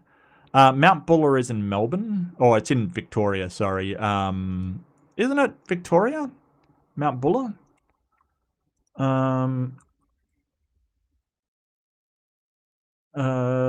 Victoria. Yeah. What mountain range is that? Mount Buller mountain range. Is it the Blue Mountains? Yeah, I mean, Great Dividing. Okay, yeah, Great Dividing Range. So look, you're lucky, Shroom. We don't even have mountains where I mean, I'm in Perth. We have hills at best. Okay, there's no mountains here at all. Like, Western Australia is one of those places that is so fucking old. It's just been eroded to the point where it doesn't even have a mountain. It's all very, very, very old. It's an old. It's like Western Australia is the oldest part of the planet that is still above the water. Of course, it is incredibly old. Some of the oldest fossils you'll find in Western Australia. Hell, there's stromatolites off the coast of Western Australia. Do you know how old those things are? It's insane. Probably the oldest living organisms, family of organisms off the coast of this country. And we thought they weren't a thing until we found them. But yeah, look, I've had encounters with various things. Not a wombat, though. We don't really usually get wombats over here that much. I have been kicked by a kangaroo. That was not fun. That was not fun. I still remember it. I was pretty young, maybe about 13, 14, maybe 12. I'm not sure, about that age. And it wasn't a big roo, right? Like, it was just a smaller sort of female adolescent roo kind of thing. It was about my size, maybe a tiny bit bigger, and it kicked me in the stomach, and it felt like steel bars. Like, it absolutely hurt. Like, those things are not a joke. Even a small roo can kick really hard. Trust me, I know.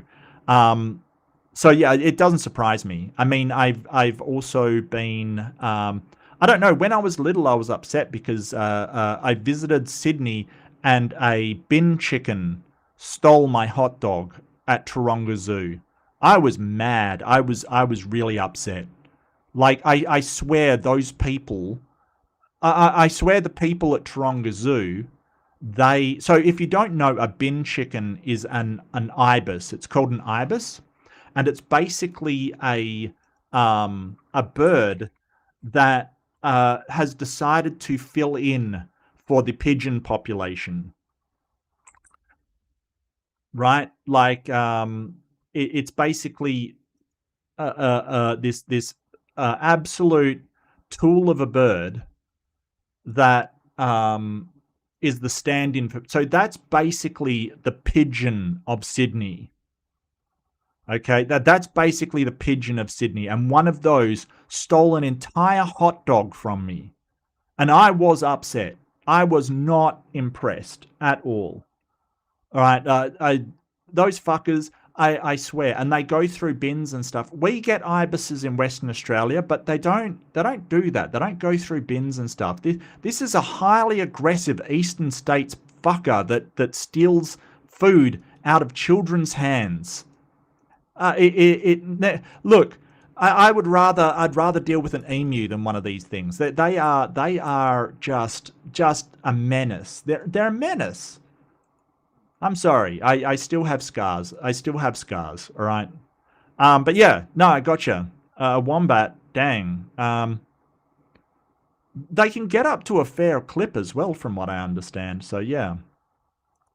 Fat ass, cute, more dangerous than she appears. I don't know. I think Harley Quinn seems really dangerous, Jester. If somebody, like, if I didn't know the character and someone was dressed as a clown, even if it was I still would be like, that seems like trouble. I'd want to talk to them and make sure they weren't a escaped mental patient, which really, that is exactly what Harley Quinn is. So yeah. Wombats are wild animals and not inherently friendly to. Okay, we're still getting a rundown from the thing. Look, attempting to pet or cuddle anything in Australia is highly discouraged. Just don't. Until somebody who is knowledgeable with the animal says, yeah, it's fine to touch, just don't. Very few predators would not be crushed with even a very modest ass dropped on them, to say nothing of a mule. Well, I mean, you're not wrong. You're not wrong. Still bet on the wombat winning a fight? Okay. What if it was Harley Quinn medicine woman? Well, she does own a gun, Ray. That does sort of change the situation. That Harley Quinn is packing heat. It does sort of change the equation. I didn't really watch that show, but I do know she was in the Wild West. Did she own a gun? Is that against the Hippocratic Oath if Harley Quinn does have a six-shooter? I don't know. I wouldn't imagine so. I mean, medics have guns, right? Don't they? Like medics? I don't know. I mean, it's convenient. They can shoot somebody, then patch them up. It's definitely convenient. The word cricket, Middle Dutch for stick or staff. Yes. Yes, we know what cricket is. Yeah. Well, I know what cricket is. I'm not sure about you. Which bat is the asshole? Probably the wombat. Yeah. Cricket's actually done a lot for the world in general, if you don't know. Cricket is probably the only reason that Pakistan and India aren't firing nukes at each other right now, or at least, conventional weapons at each other, like missiles and stuff at each other right now. Like, cricket has done more to settle peace between those two countries than anything else I can think of. So, we can thank cricket for that. Oh, okay. Uh, Batty, Harley Quinn, Wombat, or Cricket Bat? Out of those, I would probably take the Cricket Bat. Probably. I mean, is Harley Quinn trying to kill me? You can lurk. You can lurk. Look, you're always welcome, Kelly. If you need to lurk, that's fine. If you're going to join, that's all good. You don't have to. All good. Readerships or memberships, I call them readerships because I want to be cool like Ember, and I can only wallow in the similarity. She has Emberships, so I want to try to be like Ems. But yeah, they are available. You don't have to get them. It really is appreciated though, and certainly does help me out a lot. I love it. Not criticizing, but are you having trivia withdrawals? Is your local pub closed? Not saying to stop. Yeah, no, I'm fine talking about whatever. This is a more like, I sort of have three main segments that I do across the week. I do have a debate review with Better Than Ember, I just mentioned. I try to be like Ember, and how that started, we were both doing debate reviews, and we decided just to try it together, and it was such a good vibe, and it was really fun, and it was good to have someone to talk to and to disagree with, agree with, expand on your ideas. It was so good. We just decided to do it ever since, and that's been going like 3 years or something, and I absolutely still love it. The next one is on Ember's channel. I might just, if we haven't linked to Ember, I might do so because she did raid us and everything. Which, I've never heard somebody congratulated for raiding somebody, but until I got to YouTube. But hey, that's fine. So yeah, I do that, and that's sort of, real sort of very structured, very structured. Then I have Fundamentalist Fails, which is a bit more casual, but I still am focused on the media, that whatever video that I've found that is a fundamentalist trying to make an argument, dissecting it and then tearing it apart, because apparently that's what I do with everything. And then this one's more of a casual one. I'll talk to the audience a lot more. I'll go through things a lot more. So it's just a more casual one. If you are a member, I do have membership streams every 2 weeks. That would be tomorrow night for you guys, or tomorrow for the people in Australia. And those are really casual. Like, I will just play games and not really have anything that I'm doing. They're really casual and just, hey, let's just shoot the shit. So, yeah, I mean, I try to keep this one on track, but hey, tangents are fine. Tangents are cool. All good. All good. Queen, King. Oh, Kelly. Oh, my Restream is going nuts. I don't know what is wrong with it. I do see STS sent some readerships. Why is that happening? Give me 1 sec. I'm just going to refresh and see if I can kick this back into gear. Just give me 1 second.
Hello. Hello. Hello. Am I okay now? Yeah, I did check over on the chat. It's got to be the bloopers? No, no bloopers. No bloopers. No. No, please no. Damn, I had such a great thing as well. I had such a great, fantastic commentary on things. And it was totally wow. Now let me know if I'm okay. Let me know if I'm okay. Much better. Okay, good. Nah, yeah. Nah, yeah. Nah, I sound like a pressure washer? Dang. I don't think I could sound like a pressure washer if I tried. That's impressive.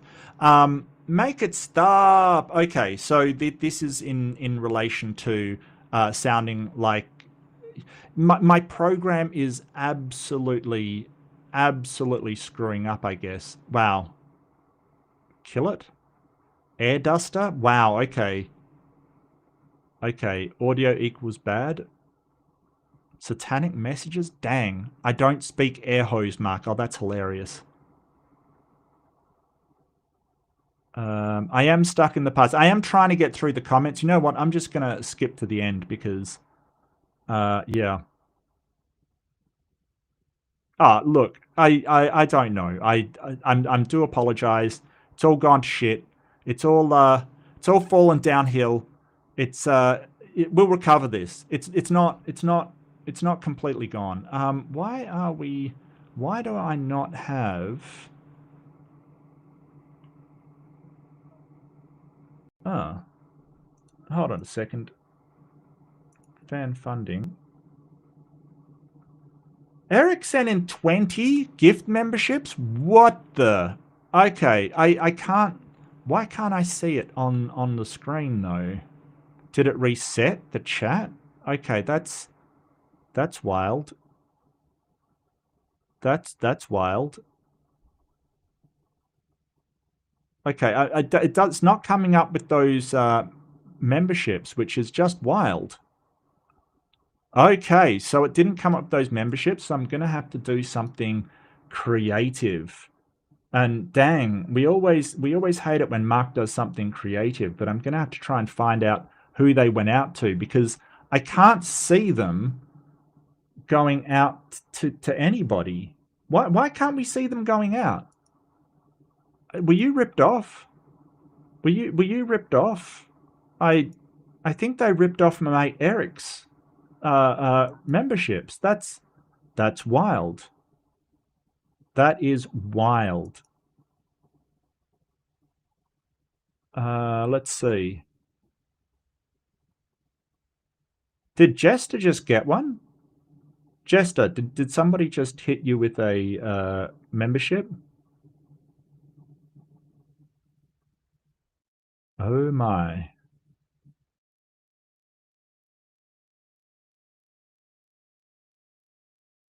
Just looking now. Yeah, it did give them out, but it didn't announce them in chat, which is kind of wild. Which is kind of wild. I did make it stop. At least there's that. Tell me, is anybody else not seeing the memberships in chat? Has anyone else seen them? Let me know. They didn't post at all. Yeah, Lindsay, I noticed that. Hey, Lindsay, good to see you. Hi, Mistress Kaylee. It isn't a live stream without technical. Well, it isn't my live stream without technical difficulties. Those went to everyone who stopped following you. Ghost memberships. No, I don't think so. I don't think so, and I'll explain why. I think it's because I did have some people come up. Let's see. So during this stream, we had wow, everything's broken. We had 5 from Stop the Stupidity. Oh, we had 10 from Stop Stupidity, then 5. Yeah, I don't think they went out at all. Hang on a second. Let me just count these. Let me just count these. 1, 2, 3, 4, 5, 6, 7, 8, 9, 10, 11, 12, 14, 15. Yep. 1, 2, 3, 5, 6, 7, 8, 9, 10, 11, 12, 13, 14, 15, 16, 17, 18, 19, 20. Yeah, okay. So they went out, but it did not show them in the actual chat. So I'm going to pull this up. Now, I might have announced some of these before. So I apologize if I have shown them before. I really do apologize if I've read them out already. But this is the list of all of them, so I can actually say who received a membership. Hold it.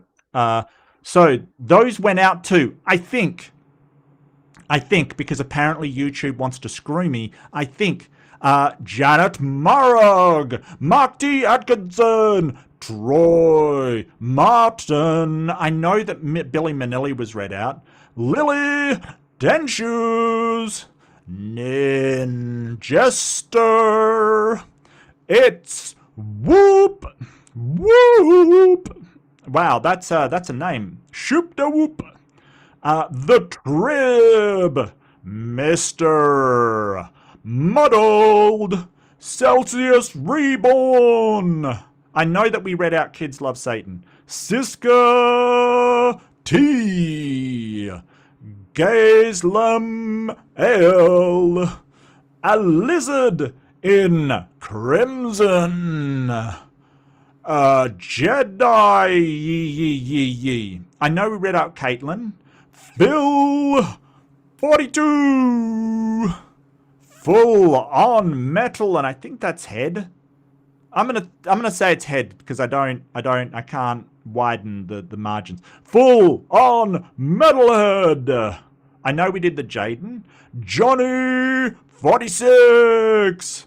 Seekless. It was the goose that threw me. Ceaseless. Sisk something. I don't know what's asked. Brutally honest. Devon Zipper. Abel 3557. Did we do Michelle Barker? Fuck it. Michelle Barker. Let's farm. Yuri in orbit. Shakespeare, spelt very badly. Small Fry 900. Michael Howell. MKJH5KN, that's not a real name. And I've done the Joyce, Are You Serious? Okay, so I think I got through all of them. Winners, chicken dinners. Please, somebody shoot YouTube for being a fail, a complete fail. So that is all of them. Even though I had to struggle. Why am I showing that? Can you please not stop? Can you please stop? Stop now. Stop now. Yo. Winners, chicken dinners. Enjoy your emotes and other benefits. Thank you so much to Eric Wanda, for an amazing contribution. Thank you so much. You are awesome. Even though I can't show it on the screen. All right, I'll show you the banhammer then. I can't show it on the screen because apparently it did not even appear in my studio. So apparently that didn't happen. Everything is broken. Yes, you are not wrong. Everything is in fact broken. Yes, absolutely. Absolutely. Oh, yeah, the power of Christ compels me to look. Okay. Okay, so half of these comments are just audio issues. Look, that I'm going to try and block that out of my memory and get on with things. God is the asshole. He's taking out my mic. Yes, absolutely. Absolutely. Yes, my audio has transfigured. Yes. It's transfigured from a working microphone into a Pauline transfiguration of of God microphone. It's Jesus has transfigured my microphone. Yeah, it wasn't 5 minutes. Come on now. Come on. Come on. Be serious. Come on. It was more like about 3. Like, it was enough. Like, it's enough to be embarrassed about. Don't get me wrong. It just wasn't 5. Come on now. Why would I say that about Theo? He bathes at least once a year. Well, don't we all? Don't we all? Audio got pressure cleaned? Absolutely. Where is our tongues translator? Look, if God could make you talk in tongues, you should be able to understand it already. You're obviously not a true Christian. Obviously not.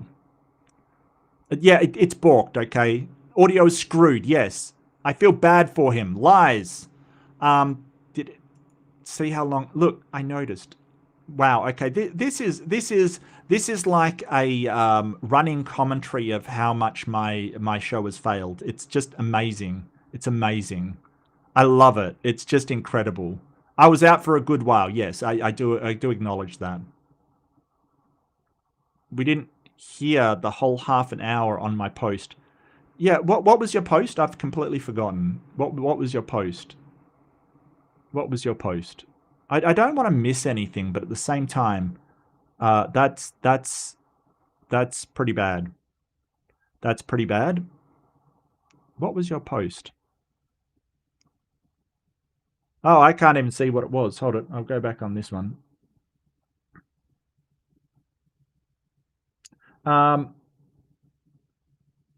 Wasn't it to do? Oh, yeah, you were saying that. Hey, if God made us the way we are, then everything we do is he's responsible for. And I don't think that's true. I think that there is a free will argument to be made. I think that is, I totally get that.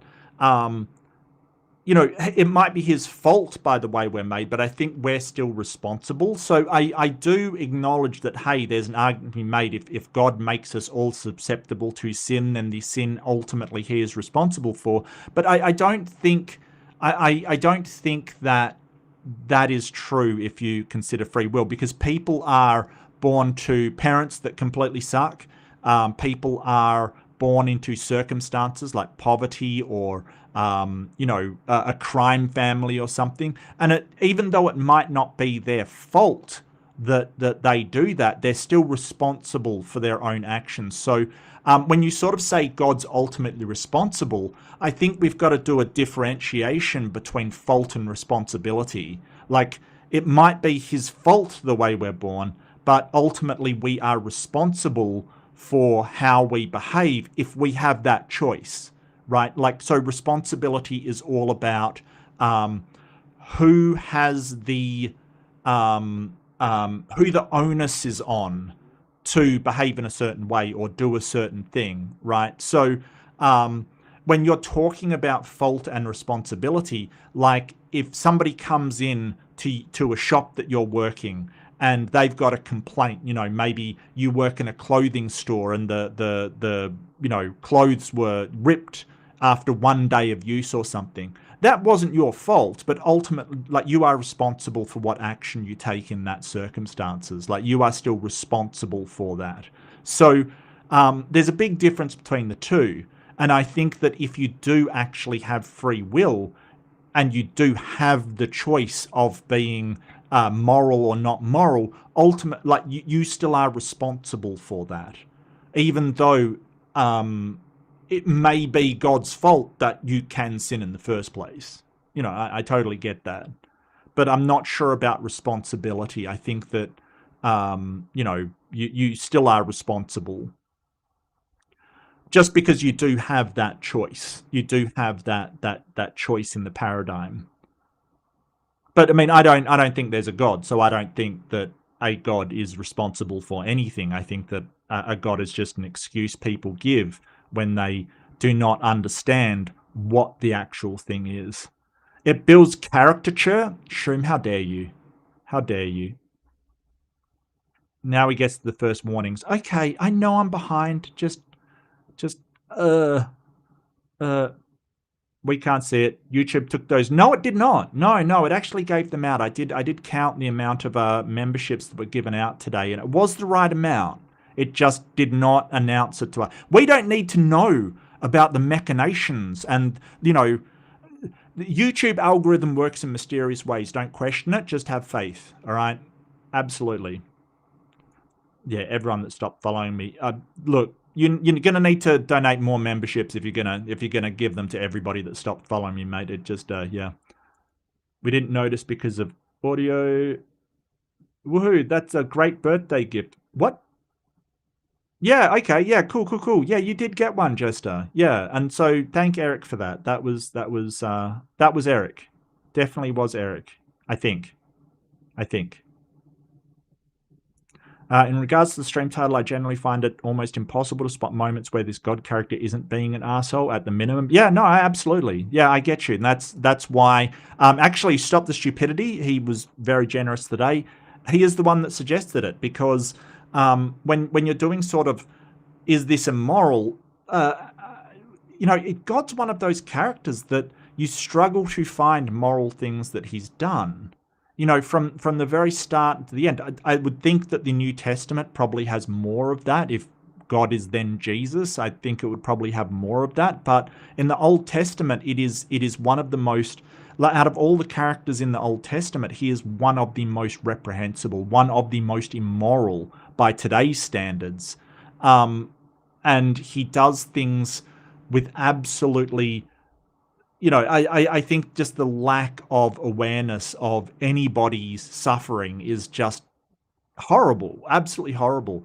But it is sort of the case that if you sort of see the god as a stand-in for natural events and just, things like famine and disease and stuff like that, it's very easy to see why they portrayed him as uncaring and vengeful and just callous to everybody around them, because those things don't have any the famine doesn't care about your family, like it really doesn't. So you know I think that they're just sort of ascribing to an anthropomorphic deity something that seems human, these events which really are just random natural events. They're just events that happen.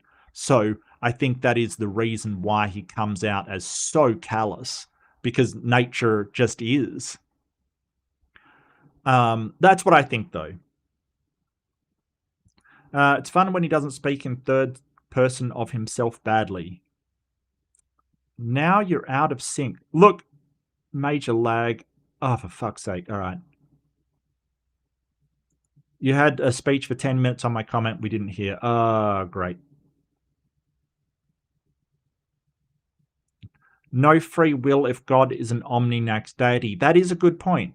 That is a good point. If God knows every action that we'll take in advance, then we can't have free will. I don't see how it's compatible, because there is no, and Shreem's asking how. This is how. If God knows, for instance, in advance that I am going to drop this pen, and he is never wrong, that's omniscience, right? He knows everything that's going to happen perfectly. There is no way he cannot know whether that's going to happen with perfection, right? He can't be wrong.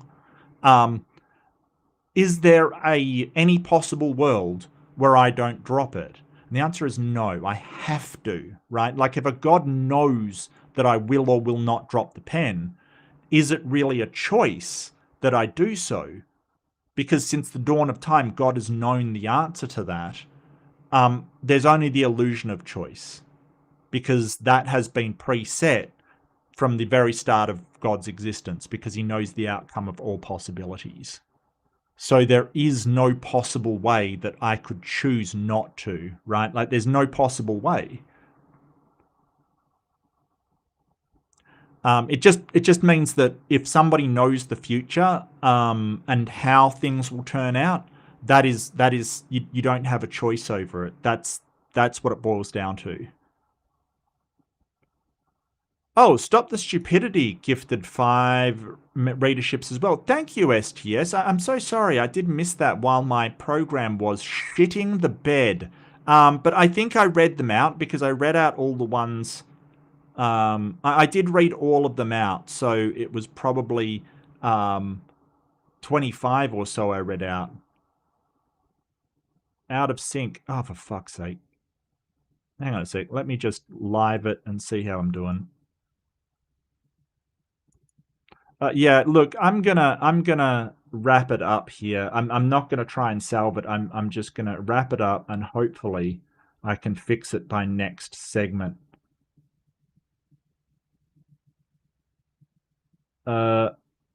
Yeah, okay. I'll drop out and drop back in, try and fix this. And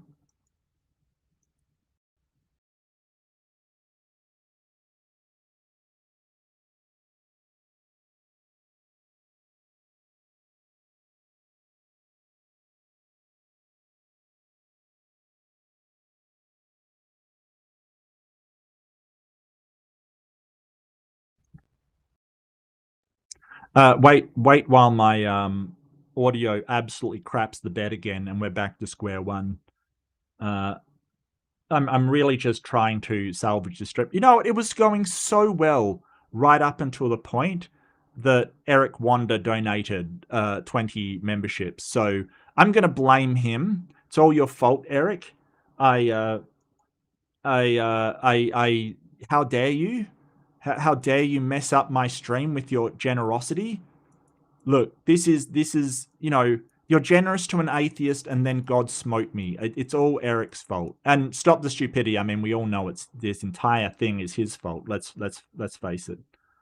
Stay faster on the live chat. Yeah, it's hard because I'm trying to go through and address all of the comments, but it's I can't really catch up. You're off to bed. Oh, good night, Eric. I really appreciate it. Have a good night, sweet dreams, and it's great to see you around, mate. It's great to see you around. Yeah, no, I do got to get more on that. I'm trying to go through the chat faster and faster. But yeah, we got there. We got there. We got there. Um, Definitely God was the arsehole in the last one. Yes, absolutely. Genesis is one of those things where God does um, yeah, yeah, stop fucking my stream, Eric. Yeah, it's all your fault, not the terrible streaming abilities that I have. Yeah, absolutely. No, I gotta have someone to blame. No, you can't take the blame. You can't take the blame. Look, you're trying to stop the stupidity. I'm just contributing to it at this point. But yeah, Genesis is one of those books where God does a whole load of stuff that is, at the bare minimum, very callous to the people. Like, he doesn't stop anything. He is more concerned with the prestige of his favorite family than he is with the well-being of anybody around. Like, he really just does not seem to care about the problems that he himself is causing throughout it. He doesn't seem to understand the problems with sort of creating these kind of rivalry and these conflicts within this family, and then is very surprised when they act out. It seems wild to me.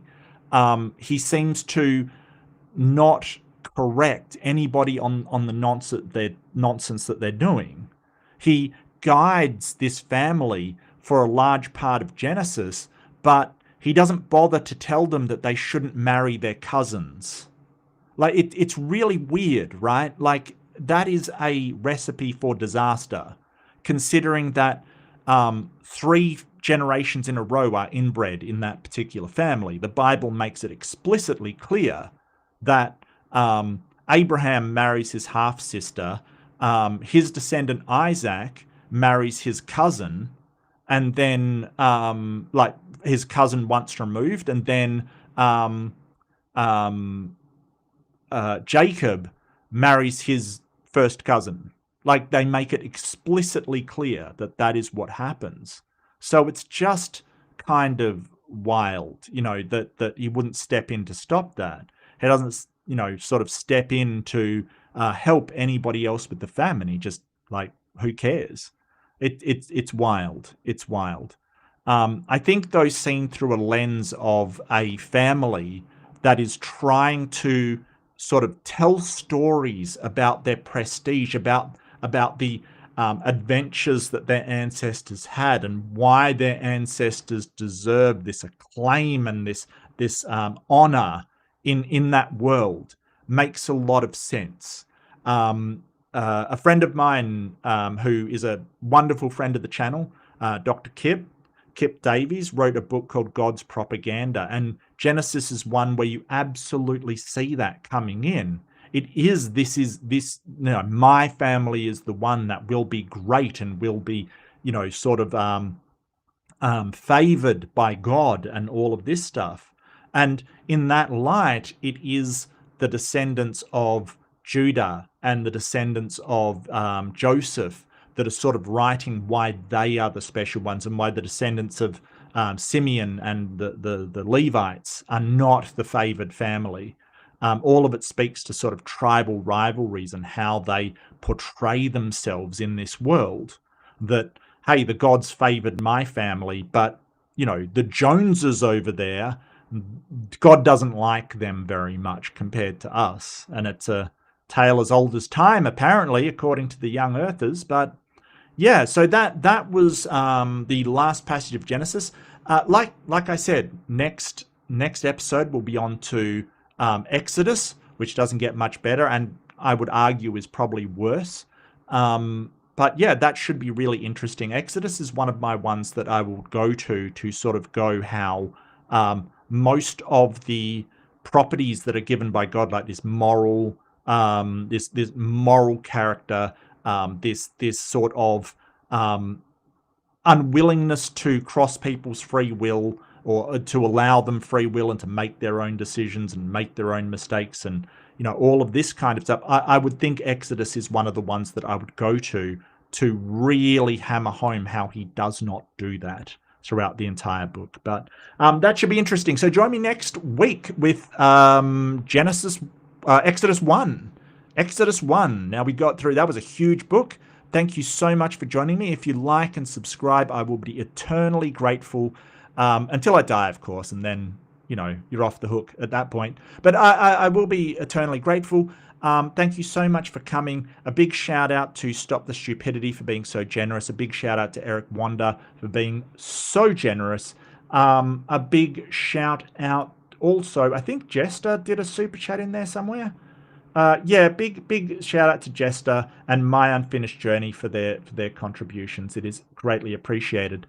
I do not have a membership stream tomorrow. I'll try and slip one in, but I've got something in the morning.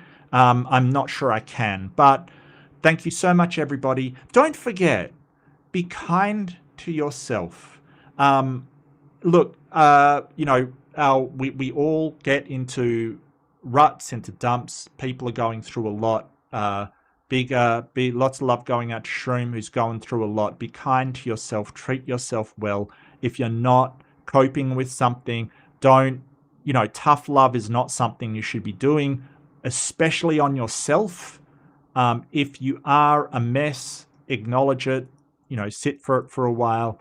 You know, something about sort of grieving circumstances. Like, for instance, if you break up, or a friend of mine was moving home recently, that can send you into being a mess. And you've got to allow yourself time to grieve the change of circumstances, even if that's what it is. At some point, you got to get up and go. But just allowing yourself time to breathe is a really, really good idea. Be kind to each other. And I will see you in the next one. Bye, everybody. Power Cook Cleanser.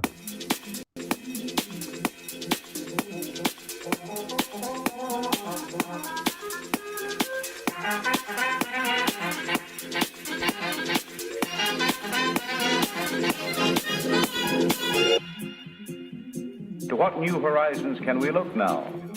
Where are tomorrow's opportunities?